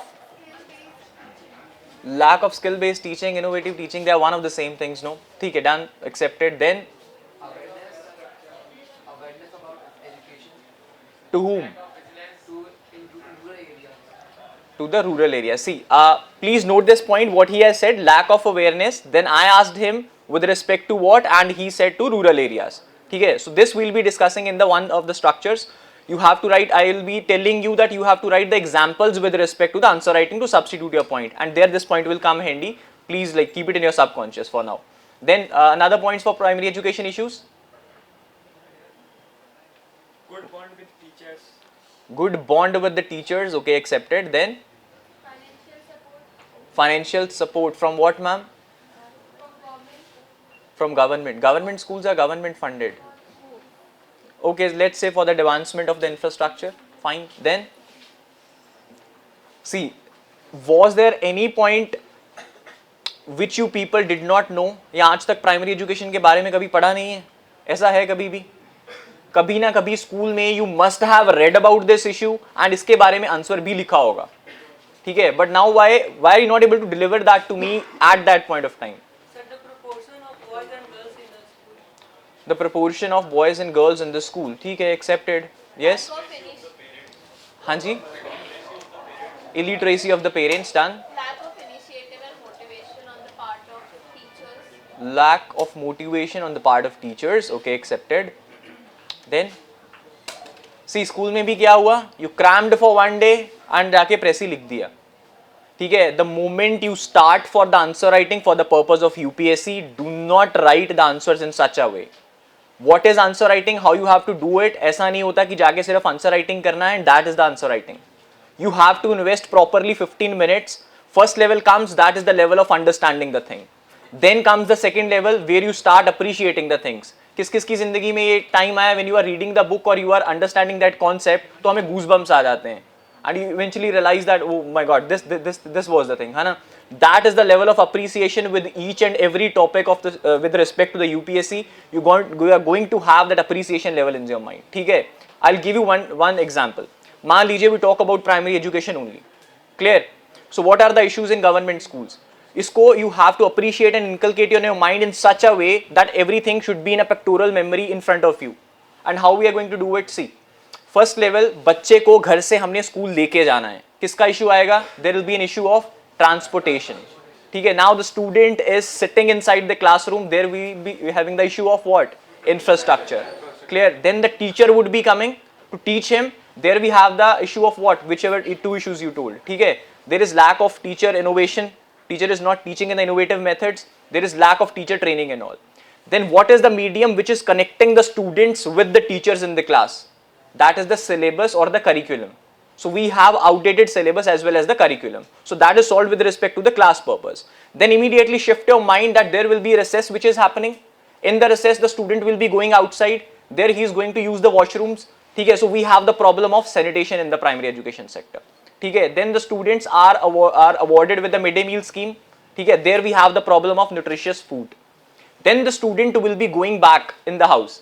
Majority of the students studying in government primary education schools belong to the poor strata of the society. So why would you think that their parents would want them that they should wait for 8 to 9 years till the time their child is completing the education and then giving them certain economic benefits? ठीक है, instead they will want कि वो daily wage labor करे उनके साथ and he is earning them 250 to 300. ठीक है, so parents do not allow them. Then at home every child has a small sibling. ठीक है, घर पे सबके छोटा भाई बहन तो होता ही है. So then there comes the problem of sibling care, that when they go home they do not get the time to do their homework, they have to be involved in the household activities or for the purpose of sibling care, right? And then in the end you have to mention the overall behavioral mindset of the society which does not allow the girl child to go to the schools. Understanding? इसमें से मुझे अभी ये बताओ which was the only point जो आप लोगों को नहीं पता था? Any other thing? Majority of the points पता थे ना? So the UPSC is only the game about arranging the things. ठीक है, you have to arrange these things, you have to make the arrangement of such things in your mind beautifully. ठीक है जी. And then which we were talking about that guy told me something and I asked him as in. As in का मतलब ये होता है कि what you are trying to say. ठीक है, majority of you must have been from humanities background. Clear? Humanities में in UPSC also GS 1, 2, 3 and 4 all the subjects are very subjective in nature with the exception of environment and science. ठीक है, humanities में ये चीज होती है कि जो भी आप बोलना चाहो the other person who is reading your words can infer various meanings from that. Now you want to make your meaning specific to the examiner and this answer copy will be the only mode of communication between you and your examiner. ठीक है, there I'll not be there or the examiner will not be there in front of you to ask you as in. So there what you need to do, ये general point लिखने हैं कि there is poor sanitation, there is a problem of transportation etc. Then you have to substitute them with the examples. कि example this. ठीक है, I asked him as in was कि example. He gave me an example and then I was satisfied with his point. So this is the another core aspect which you have to tackle while giving the answer writing because these subjects belong to the arena of subjectivity and humanities. ठीक है, तो example जरूर लिखने हैं. Then with respect to example, there is one more thing. Whenever you are substituting the point, let's say there is this topic of women, and in women we are talking about that there is an issue of domestic violence. ठीक है, you write one point about domestic violence, you explained it in one line, and then do not write examples which you are creating on your own. ठीक है, like what I observe in students, what they do is domestic violence, they write one line and in that example husbands beating their women, ठीक है, or husbands beating their wives. These kind of generalistic examples have not to be given to substitute your points. Examples have to be very specific, either from some government report that sir, if I am saying this point, I have this government authority report to substitute my point. Clear? Because remember, when you are applying for this post, there are three pillars of the government: executive, legislature and bureaucracy and the judiciary, right? You are going to the post of what? Executive. What is the job of executive? To implement the policies. ठीक है, so there you should be telling the examiner itself that sir, I am applying for the post of an executive, whatever the government stance has been there with respect to this thing, I am not saying this is government stance and I am quoting the government stance. Clear? So this has to be your point of view in the examination as well. Clear? Any other doubts with respect to answer writing? Okay, then the second doubt, I guess you guys are like very fresh, no? किसी ने start नहीं किया अभी तक? When should I start? When should you start? What are you pursuing right now? First year. First year of what? BA program. देखो यार, there are different views. कब pursue करना चाहिए, कब pursue नहीं करना चाहिए. What I feel is, दो तरह के लोग होते हैं. What I feel, ठीक है, ये दो तरह के लोग, as not in a sarcastic comment, but I would say there are two kind of people. अलग अलग ideology सबकी होती है. One who are there who feels that कि यार 3 years of college I'll enjoy, ठीक है, मैं अपना enjoy करूँगा पूरा and then I'll be shifting to my career. There are other kind of person जिनमें patience बिल्कुल नहीं होता and they are like यार अभी college के time से करना है, I'll clear the UPSC in first attempt and then I'll be moving on to the pleasure in my life. ठीक है, so there you need to choose that which one of you are. UPSC को clear करने के लिए to be in very strict words एक 100 amount और 100 units of energy चाहिए. Either you divide that 100 units of energy into 10 parts, invest 10 years into UPSC and after 10 years clear this exam, or you invest that 100 units of energy in 1 year and ultimately clear the exam in first attempt itself. वो 100 unit adequate amount of energy देना ही पड़ेगा to get out of this circle. Clear? And that depends upon you. ठीक है जी. अभी if you can manage, if you're in first year, what I would suggest to you is complete the NCRTs, have the basic knowledge in the NCRTs in the first year. Second year, invest in your optional, because optionals are such subject, majority of the portion is static in them. ठीक है, 70 to 75% of the portion of the optionals is static. Clear? So second year you can invest in your optionals And in the third year, the GS, that is the dynamic part also. So you can complete your GS with respect to prelims as well as mains in the last year itself. So this would be my suggestion to you if you are in the first year. Anyone else, if you have any doubt? Then we can move on to the specifics of answer writing. Yes, ma'am. Like there, even if we structure our answer, how can we improvise it? And is there need to include diagrams in the answers? How impactful is it to include diagrams? As जब हम bakery से cake लेने जाते हैं ना, so ma'am asked the question that how much is it relevant to present our answer with a diagrammatic format in a beautiful way. ठीक है, whenever we go to a bakery to buy the cake, कौन कौन test करके देखता है? The first impression कहाँ से आता है? By the looks. So similar game comes with the UPSC examiner as well. He'll be interested to read your answer if it is a presentable one. बुरी handwriting होगी या कुछ भी होगा, किसी का पढ़ने का मन नहीं करेगा. If I come to the class to give you a lecture and my notes are very badly written, would you be interested in reading that? ठीक है, if the structure, if whatever content I have, that is a secondary thing. The first thing would count as the presentation, that what it looks in the first look. And bolte na, first impression is the last impression. So that is being judged in itself. So you need to present your answer in a beautiful way. You need to add the diagrams. How you have to do it, we'll be seeing it. Any other question? Sir, ऐसा कहा जाता है कि after completing the GS, AC paper has completed by its own self. Is it true? Yeah, it is very true, because what happens in essay paper actually, let's say, let's take any example, the essay is on with respect to women. What happens is essay का दो तीन तरीके होते हैं to start the essays. One of the technique is to like the anecdote in the first. ठीक है, you build a certain story that can be an imaginary story or that can be a real story itself. You start with the premise of that story, and in the end you have to write certain points. And then writing in certain points, what you do is what most toppers end up doing is, वो क्या करते हैं, GS के subjects उठा लेते हैं. मान लीजिए, let's say there is GS1 में we have around 3 subjects. That is history, then we have a social justice, and then we have the thirdly is geography. ठीक है. So they'll take various aspects of history which were affecting the women.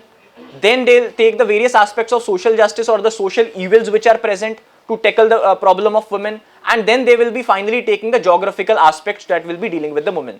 ठीक है, अभी सबके दिमाग में सबका दिमाग would have been able to relate the concept with history as well as social justice. Geography में you'll be like, sir, how will be like dealing with geography and women? Why the Muslim women wear a burqa today? Right. So what was the main reason? The Muslim or this religion had its origin from the place of Saudi Arabia, and there we have a lot of heat waves over going there. It's a desert area. So that's the origin of burqa over there. And then it got acclimatized into the culture and tradition of Muslims, and it is continued till date today. So these are the aspects from various subjects of GS which you can inculcate in your essays. Then move on to GS paper 2, related with polity. Shah Banu case we have triple talaq case. So all those cases you can inculcate from this aspect of polity. Then comes international relations. What are the various international initiatives which have been taken with respect to the women empowerment can be inculcated into the essay. Clear? फिर economic पे आ जाइए.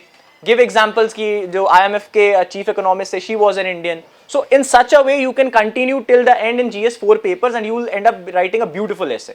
So this is why the toppers say that when you are done with the GS papers, your essay is almost covered. So philosophical essays. Philosophical essays also go with the same tone.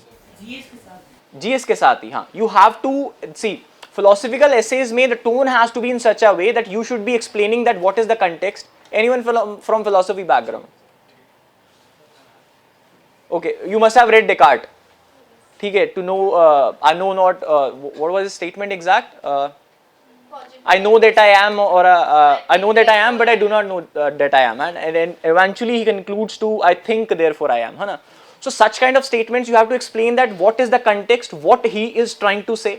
ठीक है, उसका you have to substitute that similar kind of a philosophical thing can also be seen with subject to history. And then when you will be like thorough with the entire syllabus of history, no, so you would be having various examples from history which you can quote to support the Descartes statement. Philosophical essay ka, the context you have to write in the philosophical terms, that this was the context and this is the philosophy. Then start from the GS. Write the historical context that this has already been seen in history. Then start with the social justice. These things are still prevalent here. So this is how you have to start. Yes, sir. Sir, the previous year only the question was on essay, like they are the better practices and best practices. So previous year. Sir, how can you write this particular essay in more analog way and thematically? Sir, how can we add the elements like the politically, culturally, economically? So how can we add the thematic way in like philosophical essay, sir? See, Buddha says a very beautiful line. He says that if I explain it to you right now, you won't be able to get it. And once you understand, you won't come to me to ask that. So I would say like these all things will happen. This is just a roadmap of what I have told you. Okay, when you will be completing the entire GS syllabus, no, and then try to write the essay in such a way, then there will be no roadblocks in your way. Okay, right now even if I'll give the examples, you are not aware about that example, so you will not be able to relate it. Right now, what you need to keep in your mind that while I have to write the essays, and now you are completing the GS syllabus. So while completing the GS syllabus, have this thing in your mind that I have to extract the essays out of this. ठीक है, so इतना सिर्फ subconscious में भी रखोगे ना, in the end when your GS syllabus will get completed, you will be able to write a beautiful essay out of that. Clear? So अभी के लिए just keep this thing in mind. जी ma'am. Sir, should we start from GS or prelims? Ma'am, there is nothing as sort of GS or prelims. GS में the first paper is General Studies 1, GS 1. उसको हम prelims का paper बोल देते हैं. And in reality there is no CSAT paper. UPSC doesn't call CSAT paper. UPSC के मामले में what UPSC calls it in reality is General Studies paper 2. It is not CSAT paper also. So both the papers are belong to the subject of GS only, General Studies 1 and General Studies 2. So you have to prepare it cumulatively. But let's say that this year only 2023 you are going to give your attempt. What you need to do it immediately in the month of December if it is your first attempt. If you are a pro, then in the month of mid-January or February, immediately shift your pedals to the prelims game. Clear? And how you have to do it? See, do not have the normal test series in the market. What happens in the end is you are going to give the test. In the one test, the main gap is of almost of 1 week. ठीक है, उसमें what happens is ultimately what you people end up doing is you end up dividing your entire syllabus of just one test into 7 parts. ठीक है, तो mind को क्या होगा, आज मुझे इतने का क्रैम करना है, आज मुझे इतने का क्रैम करना है. But when the last month comes, ठीक है, और when the real UPSC exam comes, what happens? There you have to revise the entire one subject in one day. So the mindset conditioning or the mindset conditioning in that part of the game and mindset conditioning in the just last 1 month is entirely different. And that's why that UPSC examination fear comes in your mind that यार कुछ हुआ नहीं है and ultimately you fear. कितने toppers को बोलते हुए सुना होगा prelims is not a game of knowledge, it is a game of temperament. सुना होगा ना, prelims actually is a game of temperament. You need to shift your pedals 3 or 4 months before to acclimatize your mind, to train your mind, to calm your nerves so that even in the pressure situation you are thorough with that. What ma'am was telling you was using the common sense. ठीक है, अभी you people were able to use that common sense. Elimination or commonsensical based question. You have to train your mind in such a way that even in the real exam pressure, you are able to use your this common sense. And ऐसा नहीं है कि these are the tricks. UPSC itself gives these. Why? To check that whether if you are being given the post of an executive or a DM in the real district, what if a flood comes and you are not ready for it? Whether in that pressure situation you are able to use your nerves. Are your nerves calm? Whether you are able to use your common sense? Because exam में क्या होता है ना, you already have that fear behind your subconscious net that if I take this question right, I'm in the game. And if this question gets wrong, I'll be out of the game and my entire 1 year will be wasted. So ये जो ये constant fear होता है ना यार, this doesn't allows you to use your common sense in the real exam pressure. So this is what you have to train your mind that अभी तो we are able to solve this. But you need practice in this, you need to have an open mind. वो आएगा कैसे? 3 or 4 months of rigorous practice. Clear? Anything else? Sir तो time कितना दे अभी preparation में? That depends यार. देखो उसमें भी there are 2 categories of people. One is like you need to excel in your graduation studies and you want to get a gold medal in Delhi University or whatever you are studying. The second is that I just want to pass for the purpose of getting UPSC. I just need to get 60 or 70% marks, but my sole aim is of UPSC. And if my competitor or my classmate is getting a gold medal in DU in my last year, I will be the one who will be securing the rank 1 in the same year in the UPSC. So if you can satisfy your ego with both of these, so you have to choose one option out of them. और जो भी option चुनोगे, that would be deciding the adequate amount of time which you can give you to this preparation. जी. नहीं यार, पूरी cover करना जरूरी नहीं. You just need to be very selective for that purpose. Subject जो है sir physics chemistry and math में sir जैसे हम आर्ट बैकग्राउंड से हैं सर के जो केस में मैथ के सर क्या उसको भी 12 तक पढ़ना जरूरी है फिर 10 तक भी काम चल जाता है? किसको? सर केस में math Physics, chemistry, maths are having a very selective portion, and that also you have to do from the perspective of environmental chemistry and biotechnology. ठीक है, so there are very 2 or 3 chapters mentioned in class 11 and class 12th itself. So that only has to be done with respect to science and technology. That's it, nothing else.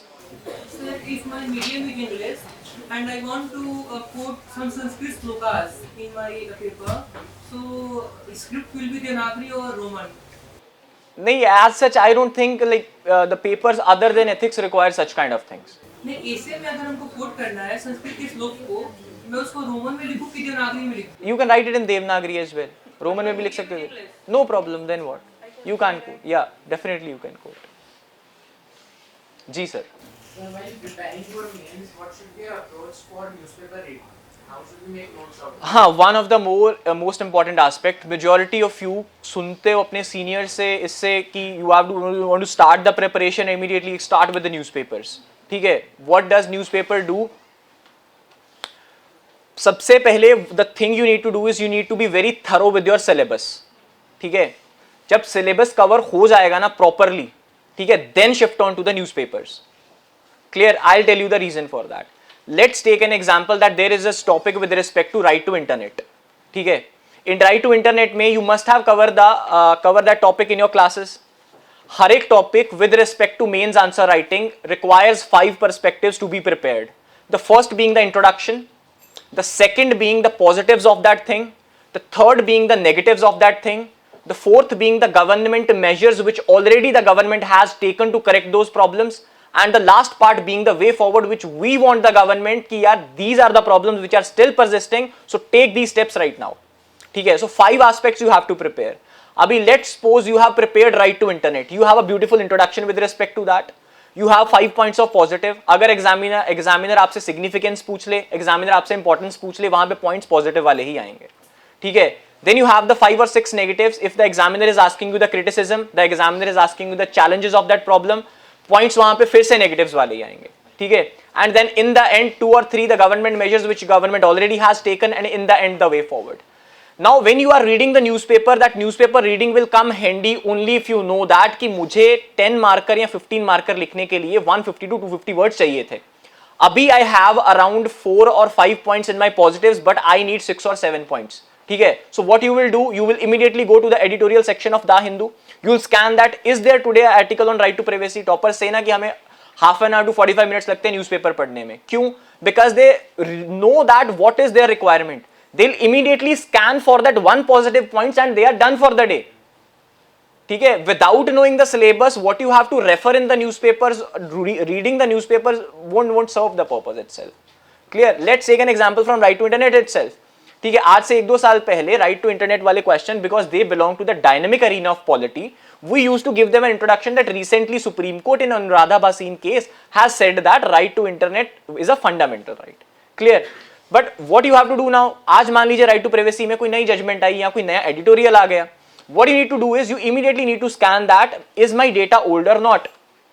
ठीक है? So अभी the article और the supreme court case which is prevalent with respect to right to internet is Fahima Shirin case. So immediately what you need to do is, अगर हमारा article पढ़ने का सिर्फ एक ही ऑब्जेक्टिव रहेगा, that I will cross the Anuradha बासीन and I will put there Fahima Shirin and I am done with the newspaper. And this is not possible until and unless you are prepared with your entire syllabus. Clear? So जहां जहां तक syllabus complete हो रहा है, let's say you are starting with polity GS2, जो topics complete हो रहे हैं, if they are in the newspaper, then read them from the mains perspective and to solve the purpose which I told you. Clear? Anyone else? जी sir. Sir अगर मेरा writing medium हाँ जी, notes बनाने start कैसे करें? Notes बना, I will come to that. ठीक है? जस्ट जी. सर अगर मेरा राइटिंग मीडियम इंग्लिश है तो मैं इंटरव्यू हिंदी में दे सकता हूँ? यस यू कैन गिव, ऐसा कुछ नहीं, you can opt for the medium. वो जब ड्राफ्ट भरोगे तो you can fill in that. जी हाँ जी sir. What was your question, how to start making the notes making? हाँ, नोट्स मेकिंग के लिए what you need to do, let's start with GS paper 1. I'll give you a beautiful example. Note कर लेना whenever you will be starting with the preparation, it will come handy. 1 minute sir. The first topic which is mentioned with respect to GS paper 2 is historical underpinnings. ठीक है? UPSC इतना लिख के छोड़ देता है. Now what you need to do is कि आपको कैसे पता चलेगा कि यार हिस्टोरिकल अंडरपिनिंग्स में क्या चीज कवर होगी. What you have to cover historical underpinnings में तो entire history would be there. So would you go around preparing the whole history? So there what you need to do is you need to refer to the previous year questions. Clear? वहां से हमने previous year question से देखना क्या है कि that what is the depth till what UPSC is going in historical underpinnings. Clear? तो आज तक UPSC ने with respect to this topic of historical underpinnings has just covered two topics. सबसे पहला तो सबको पता होगा कि हमारा constitution when it was being made by the constituent assembly, so we have borrowed various provisions from the other countries as well. सबको पता है ना ये बात. तो यूपीएससी का ये फेवरेट थीम है. It asks that our Indian constitution is a bag of borrowings. ठीक है, सो क्रिटिकली एग्जामिन इट. तो एक तो यूपीएससी हिस्टोरिकल अंडरपिनिंग्स में ये एस्पेक्ट पूछ चुका है.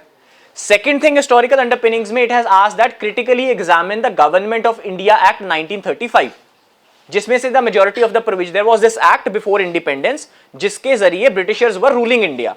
ठीक है, तो उस एक्ट में से भी हमने इंडिया के कॉन्स्टिट्यूशन में कई प्रोविजंस ली. ठीक है, to like for the freshers. ठीक है, इन क्रक्स ये था. तो यूपीएससी ने पूछा कि उस एक्ट को क्रिटिकली एग्जामिन करो कि वो एक्ट कैसा था. So these are the two aspects now which we have with respect to historical underpinnings. अभी ये तो यूपीएससी ने ऑलरेडी पूछ लिया. What we'll do, we'll move one notch lower. ठीक है, to cover our, to be on the safer side. So we'll be doing one, तो India that constitution is a bag of borrowings. Second, we'll be doing GOI 1935. We'll move one notch lower and we'll be covering GOI 1919 as well. कि 35 तो पूछ लिया, एक notch नीचे जाके भी पूछ सकता है. तो we are very prepared with that. Second thing, constitution बनाया किसने था? कॉन्स्टिट्यूएंट असेंबली ने. So one other theme which is the favourite area of UPSC या हिस्टोरिकल अंडरपिनिंग्स में पूछ सकता है कि यार जो कॉन्स्टिट्यूएंट असेंबली था, was that the true representative of Indians? Clear? अभी now I will tell you कि यार मुझे you guys have to take a decision for this college and you guys have taken a decision in the form of a manual. Then the next question I will be, are you guys the true representative of this college? So this was the same objective which UPSC can explore with respect to Constituent Assembly also. कि यार जो Constituent Assembly जिन्होंने हमारे लिए Constitution बना के दिया, जिसके जरिए आज तक हमारा कंट्री चल रहा है, so was that Constituent Assembly the true representative of Indians? So this is the third area. Clear? So these are the these are the 3 or 4 aspects which we extracted from the single topic of syllabus, that is historical underpinnings, and इनके ऊपर you need to prepare a 1-page note. That's it. उस page में you have to cover the 5 dimensions which I already told. You should be ready with a beautiful introduction. ठीक है जी. Then the positives 5 or 6, then the negatives 5 or 6, then the government measures, and finally the way forward. Clear? Whenever the key, then there are various keywords with respect to the questions. ठीक है, जैसे किसी के पीछे लिखा होता है यार, they give a line and they say that discuss. Then somewhere they give a line, they say critically examine. Then they say that elucidate. तो इन द एंड यही 5 dimensions रहेंगी. But what you need to do, अगर उसने पूछा discuss, ठीक है, and the question is in a positive tone, so will not be writing the negatives. If he has told to critically examine it, ठीक है, तो will be writing the positive as well as the negatives and then will be giving the way forward. So in the end ये 5 dimensions ही रहेंगी. Clear? Any other doubt? See these coaching institutes and every other coaching institute has made this a havoc. This answer writing is such a thing. This is nothing. ठीक है, in the end you need to appreciate the things in your mind. एक common sensical understanding होना चाहिए, एक story format होना चाहिए. Clear? So that is what is required for the purpose of UPSC. Anything else? NCERTs के अलावा history की कोई side book? First get thorough with all the NCERTs, then for the purpose of mains you can refer to the GS2 booklet, GS1 booklet of Sunya IAS. That I would say is a good book. Second thing, for the purpose of prelims, if you want to refer, that you can refer the Spectrum. ठीक है, Spectrum is a good edition. But read that very selectively. Whatever is required for the purpose of prelims. Sir sometimes ऐसा होता है कि जिस writer की मैं book पढ़ रहा हूँ, मैं उससे सहमत नहीं हूँ. But for writing answer in the paper, I have to write that point. तो देखो, I would say कि अगर ऐसा कुछ होता है, you are going for the post of executive. You just have to implement the policies over there. बहुत बार ऐसा होगा, what your boss is saying, you are not agree to that. But in the end, implement वो करना ही पड़ेगा. So for the sake of answer writing itself, even if you are not liking the opinion of the other person, but you have to work smartly. There, you are not quoting him to write his opinion and to publicize his opinion. There you have to work very smartly and make your mind think that I am using this person to fetch my own marks in the mains. ठीक है, तो उसको उस तरह से सोचो कि I am not publicizing this person. You are not liking his views, that's one thing. Don't publicize him. ठीक है, or don't whatever you want to do. But there you have to use him, make your mind think that I'm using him just to gain my marks. That is what is smartness. Clear? जी. हिंदी मेरी English से थोड़ा ज़्यादा strong है, तो क्या हम English की तरफ स्विच करें या फिर हिंदी से कंटिन्यू कर सकते हैं? That's an individual discretion, यार. That you can better, you will be better able to judge that in which language you are more proficient in. किसमें ज़्यादा मिल सकते हैं? ऐसा मार्क्स सब में मिलते हैं यार. This year Ravi Sihag has a rank. वहाँ पे मतलब इंग्लिश को ज़्यादा रिकमेंड किया जाता है. नहीं यार, ऐसा कुछ नहीं होता. Ravi Sihag this year he is a topper from Hindi language. हाँ, also like one of the ma'am is recommending कि sources are more available in English, so English can come more handy. Yeah. Get better Agreed. material. You will get better test series because जो अच्छी test series है सारी हिंदी में नहीं चलती. अच्छे books हैं सारे हिंदी में नहीं मिलते हैं. So if you do it in English, I would say, but then writing things, you should have proper, grammatical clarity. Your sentences should be short, simple. Right? You cannot be grammatically incorrect when you write your answers. Or spelling mistakes and all those things वो नहीं होना चाहिए. That is what you have to think now कि आपको कौन सी side जाना है. हाँ जी. Which books you should prefer for philosophy optional? See, as such यार philosophy optional, to be very honest, खुद तैयारी करने जाओगे ना तो it's a like very vast subject. You don't know that where you have to stop. Philosophy optional is famous that you can invest little time in it. It's a very short optional and you can complete it easily. Clear? I would say refer to the notes of one of the institutes जो भी पढ़ सकते हो. Have a brief reading of that. Clear? Whichever institute you find good. So like I am going for BA philosophy honors. Ji. Then I can go for Did you read Dattan Chatterjee? yes, we know about it. Dattan Chatterjee and Frank Thilly की एक किताब है. तो these two books are quite famous. Rest, if you guys are from DU and reading philosophy, or professors must have given you those handouts. Code लग के देता होगा. So that comes very handy while preparing philosophy. ठीक है, so supplement that by them. चलो, let's then come to worksheet. अच्छा, anyone has any other doubt? पूछ लो यार, रहने नहीं चाहिए जी. Should we target any particular source for preparing for current affairs, or like there should be multiple sources, and what should be? नहीं, there should be a one stop solution for it, और एक ही source को refer करो, revise it multiple times. Then any particular source you know that is good for Particular source. Guys, sorry, but we make the best current affairs notes in the entire country. We collate the Hindu, PIB and other coaching material into 40 to 50 pages. Sorry, I was too excited to say this. In 40 to 50 pages. And we can vouch for it. No one makes it better than us. That's our signature for that. That's the reality. Sorry, I couldn't help it. The Hindu Indian Express. दोनों कर सकते हो ऐसा कुछ. बेटा same ही use होती है सारे न्यूज़पेपर में. बस you should be able to know कि हमने extract कितना करना है उसमें से. There lies the main. ठीक है. एक साल में किस पर कवर करना होता है? Right now जो trend चल रहा है यार, it's been, you should be covering around 1.5 year. 18 months should be covered. Let's say the prelims is on 28th of May next year, so the newspaper should be followed from this year's January. ठीक है जी. और उसके बाद ना मतलब the current affairs game, you should be appreciating the trends of UPSC. उनको एक respect दो, तभी UPSC वापस में respect देगा. The trends from 2014 is in the favor of the subjects like environment and all. One more point I want to add. ठीक है? The environment and science. So the traditional subjects like geography or let's say ancient history or whatever is it, you will be reading around 1000 to 1200 pages. In the end, what happens is you are getting around 3 to 4 questions. But see the consistency in the terms of subjects like environment and economy. No year since 2014 had a paper which was having less than 20 questions in both these subjects. In environment and economy, every year environment and economy have plus 20 questions. So do try to appreciate the trend of UPSC. What was the cutoff last year? It was just 86 or 87. 40 questions doing in both these subjects would have awarded you 80 marks. And don't you think in other subjects only you can like solve around 2 to 3 questions? Even if you are able to solve 2 to 3 questions in rest of the other subjects, your paper is done for the subject of prelims. Okay, so start reading the previous year question papers.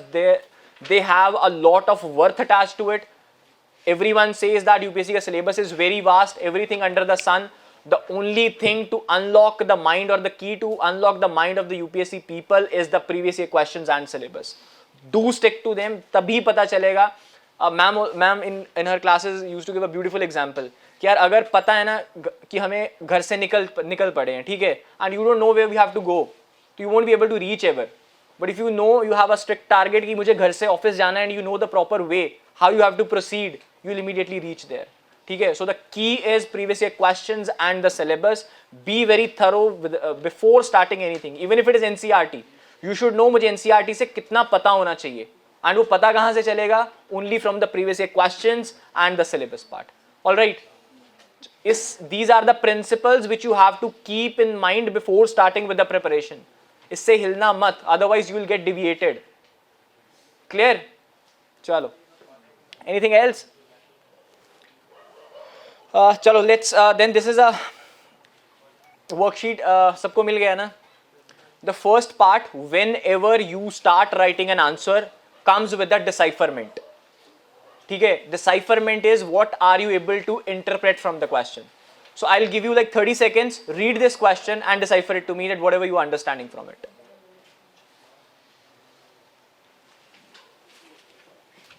Sir, I didn't understand. क्या decipherment? Question को decipher करने का मतलब होता है, here you have to just write कि आपको question को इंटरप्रेट क्या कर रहा है, what is examiner trying to tell you. ठीक है, so this is the decipherment of the question. जब तक डिमांड नहीं समझ पाओगे ना, you won't be able to write that what he is asking. So understand the demand first and write it there. You just have 30 seconds. I am very strict in the format of time. ठीक है, no extra time, just 30 seconds, just write it quickly.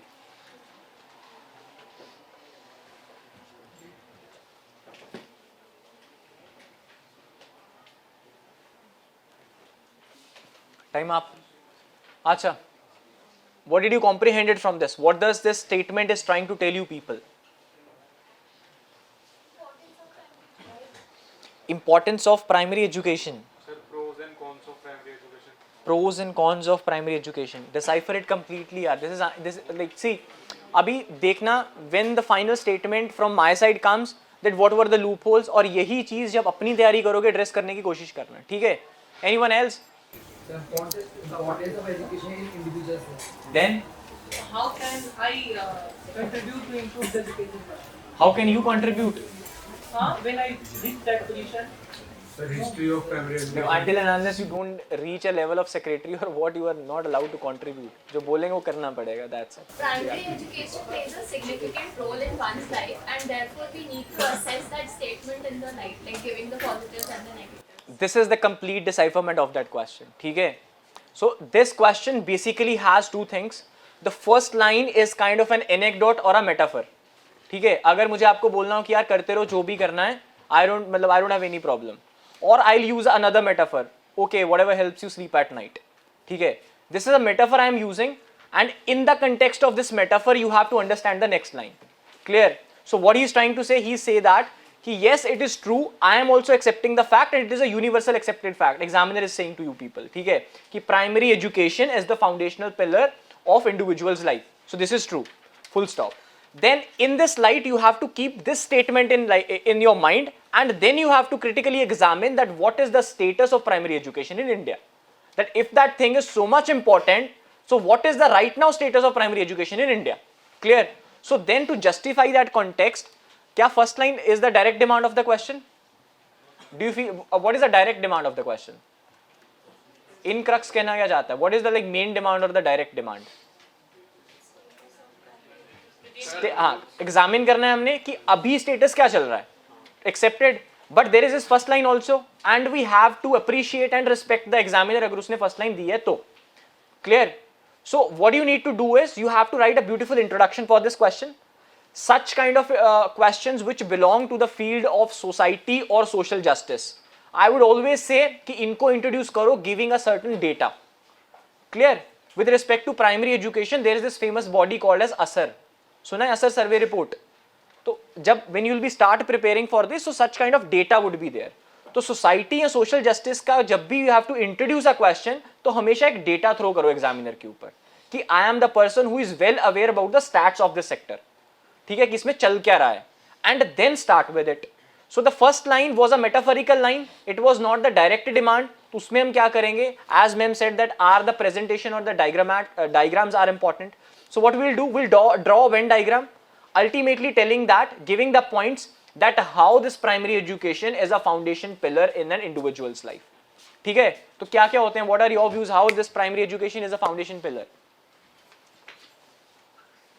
How does primary education becomes a foundation pillar? Simple question यार, कुछ भी बोलो. हाँ जी ma'am.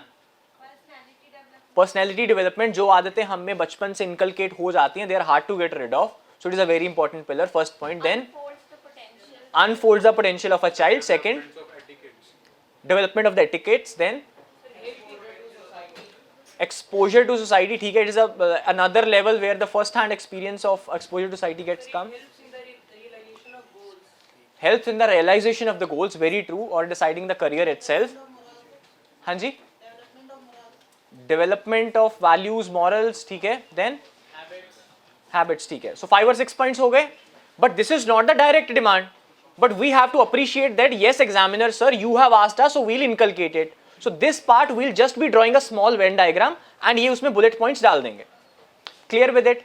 Then we'll shift on to the main part of the answer. What is that? That is the status of primary education. उसको हमने करना क्या है? Not discuss, but we have to critically examine that. So while critically examining it, we'll be showing the positive side as well as the negative side. So what are the positives of primary education in India then? RTE, right to education, article 21A, it is part of that. Then wonderful point. Then सोचो यार, it's like a chain reaction. एक बंदा बोलता है, then everyone has like something clicked in mind. So speak up. Primary education आप लोग लेके आए हो, what how it has benefited you?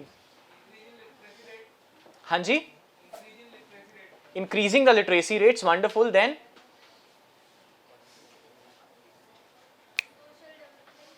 social development, example ma'am.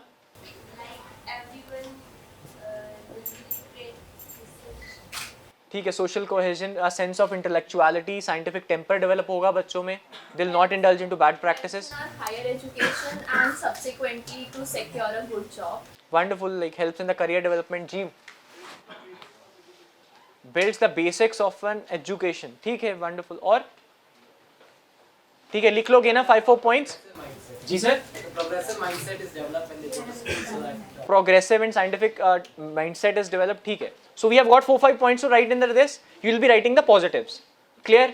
Then comes the negative aspects. तो वही सारे issues which we people have discussed, 7-8 issues. तो उनको you have to write it in a this under the negative theme. And then what can be the way forward? And then last you have to conclude the statement. Examples cannot be there in way forward. ठीक है, way forward में क्या डाल सकते हो? देखो, one is examples, the other is the best practice. ठीक है, तो if you know any best practice, मान लीजिए there was this DM in Kannur district of Kerala. What he did in primary education schools, he started this initiative जिसको वो बोलते थे, there was this name of this initiative, I'm not able to remember, but under this what happens was he himself went to the primary education institutions, and right now in this world of digital democracy, he tried to inculcate a sense in children where they are able to recognize what are the fake news or not. So such kind of initiatives should be taken by the government, where it can teach the children to adapt the primary education system with the right now digital world. So such kind of best practices you can inculcate in the way forward. Clear? और जो भी problems हमने discuss करा, उन सबको way forward में डाल सकते हो, so that the government should be like planning for a proper vans or a transport system to make the children go to the school. ठीक है जी? So such things will come in the way forward. Then अगर कुछ already चीजें पता है which the government has already taken with respect to make this primary education very attractive, example midday meal scheme, the government has already taken. There has been a free distribution of cycles to the girl child in various states, so that step government has taken. Clear? So such kind of things you can inculcate in the government measures which already taken, and finally the way forward. So this has to be a structure of this answer. Clear? Then let's move on to the next question. Read the next question. right to access to internet should be accompanied with right to privacy. ठीक है, 30 seconds for the decipherment of the question and then we'll proceed.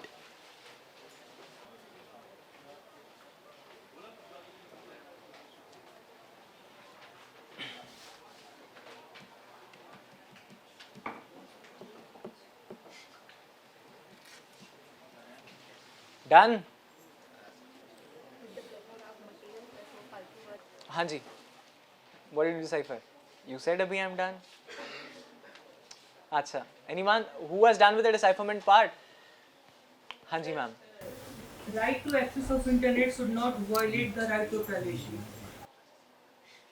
Right to internet should not violate the right to privacy. Ji ma'am. We know that today's world is a web-based world, and given the privacy breaches which are going on in the world, the right to access to internet should be accompanied by right to privacy. So we need to highlight the positives and negatives of this. Wonderful. So this is the exact decipherment of this question. ठीक है कि today we in the digital world, government should provide everyone with the right to internet. Clear? But along with that right to internet, there are various threats which are available online. To protect the people from that threats, the right to privacy should accompany along. ठीक है, so that my data, if I am using the internet, I'll be entering some data of mine. आज के ज़माने में there cannot be any situation which can devoid of a person of internet. तो use तो करना ही पड़ेगा. उस situation में government should be providing the right to internet, but along with that, government should be paying a clear attention that the right to privacy of any individual is not breached if that person is using the internet. Clear? So this is the correct decipherment of this question. Clear? So such kind of questions which belong to the dynamic arena, हमने भी बात करी थी. So introduce it with the Supreme Court case or judgment, whatever it is. ठीक है. So इस case में right to internet में there has been this judgment of Kerala High Court, जिसमें उन्होंने बोला that the name of that case was Fahima Shireen case. So Kerala High Court clearly said in Fahima Shireen case that right to internet should be a fundamental right. Clear? So introduce it with this. Then mention the positives of right to internet, that why do we need it. ठीक है. Now mention me the points that why do we need right to internet. क्यों चाहिए. Access the information, okay, then Access to new technology. access to the new technology, okay, then Get connected with the world. अच्छा, who is in the second year right now? Covid के time पे classes कैसे चलती थी? What did you require at that point of time? Internet. Then why not mentioning it? The most important aspect. ठीक है? It helps to develop the educational sector or it helps to sustain the educational sector during the time of COVID itself. And right now we'll be using this to do what?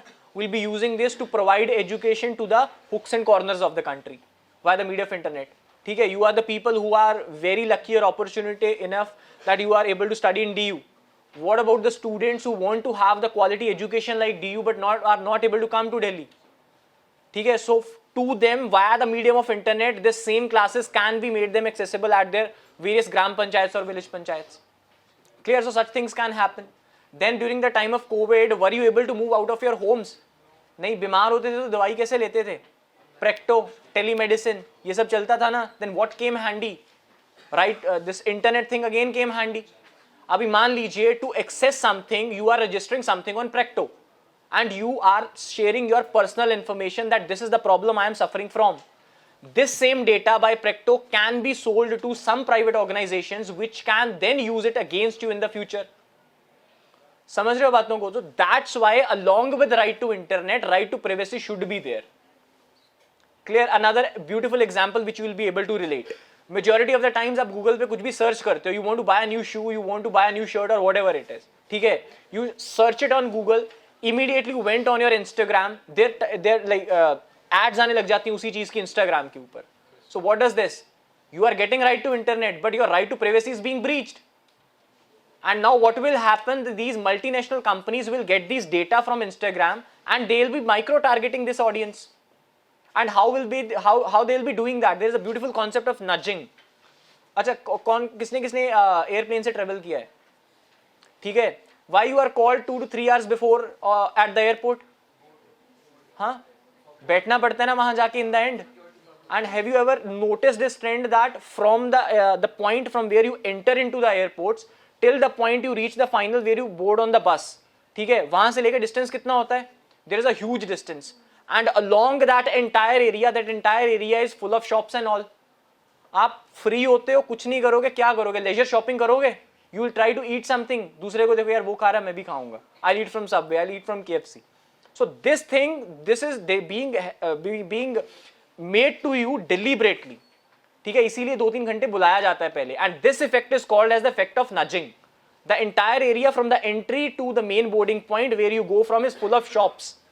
And आप free होते हो, करोगे क्या? There is lack of internet connectivity as well. You cannot use your phones. What you will end up doing? You will end up doing leisure shopping. And this same thing will happen online format as well if right to privacy will not accompany the right to internet. Clear? There is this another phenomenon nowadays. On internet or YouTube, you start preparing for this field of UPSC. And now, earlier what the problem students have was few years back that there was a dearth of information. उनको पता नहीं चलता था यार हमारे पास sources नहीं है, क्या पढ़ना है क्या नहीं पढ़ना. But what happens today? You type one keyword and hundreds of videos comes. And now the problem is you are not able to differentiate that what is good and what is crap for you. So there comes a problem of infodemics. Epidemic, pandemic सुना है ना? So now there is the problem, there is another keyword coined by these technicians called as infodemic. So all such keywords you have to inculcate in your this answers while writing this. Are you understanding? So this has to be your answer writing techniques. और ये आएगा कैसे? This can only be there with the rigorous practice. And then there comes a level of presentation last में. How you have to do? मान लीजिए you are writing an introduction. In there you are presenting a data. And that is by certain organization. Let's say it is by United Nations. So United Nations को box में डाल दीजिए to highlight that this is the organization's name of which data I am quoting. ठीक है जी? And in that जो data आप दे रहे हो उस data को underline कर दीजिए. Then while you are starting with the positives, put that positives and put that in the box. ठीक है? And जो positives के नीचे sub points होंगे, underline them. This is the whole area, like purpose of presentation. Clear? And then draw the diagrammatic formats. Now just write quickly whatever you have understood in these questions and then we'll be ending the session. ठीक है? चलो. Any other doubt you people have? Chalo, done from my side. Thank you so much, sir, for briefing the aspirants regarding the mains examination in such a comprehensive manner. I am sure all the budding aspirants would be overwhelmed with this bundle of experience and motivation. Holding events like these for our forward aspirants is possible only with the constant support of learned bureaucrats like you, sir. Thank you for making this workshop insightful and enriching.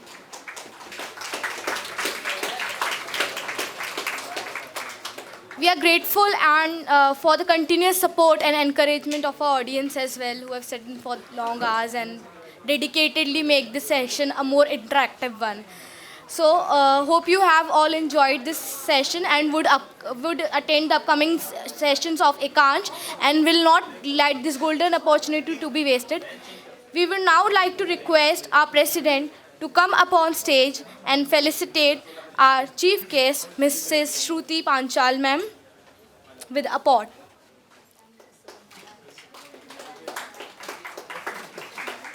We would also like to felicitate Mr. Gurpratjeet Singh sir.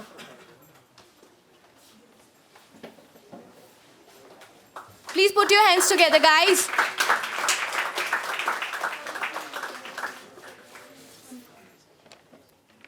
Now we would like to felicitate Mrs. Varshita Adipnu ma'am.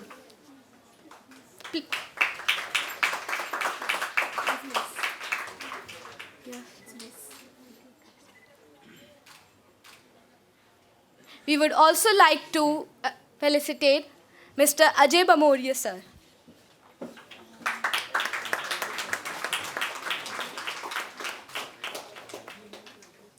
Now I would like to call our president to take over the forum for a vote of thanks.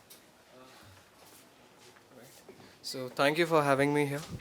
A very warm and affable good afternoon to one and all. I hope you have enjoyed this segment, right?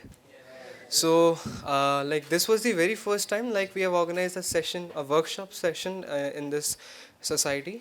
So basically the whole idea behind this workshops was we were catering to the needs of what an like what and why, like what you have to prepare, why you have to prepare for this in our speaker sessions. So in this workshop sessions, the main idea was to how you have to prepare. And I guess all of our star studded the speakers, they have covered everything so comprehensively.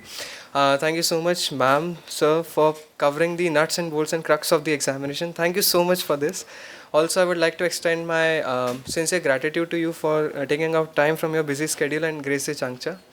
I would also like to express my gratitude to our team for managing this event so well. And I would like to express my gratitude to our esteemed principal, Professor Dr. Rama ma'am, due to some unforeseen developments, like she couldn't be here.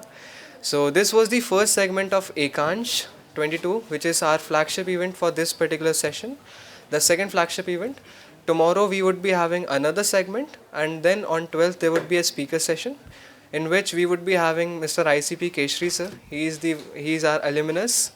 Then we would be also having Dr. Kiran Bedi ma'am along with us, and Dr. Sachin Arora. So don't miss out on that. It would be a great event for sure. And you'll learn, definitely you'll learn new, and you'll learn something which would definitely give you an edge over the others in this particular examination. Thank you so much.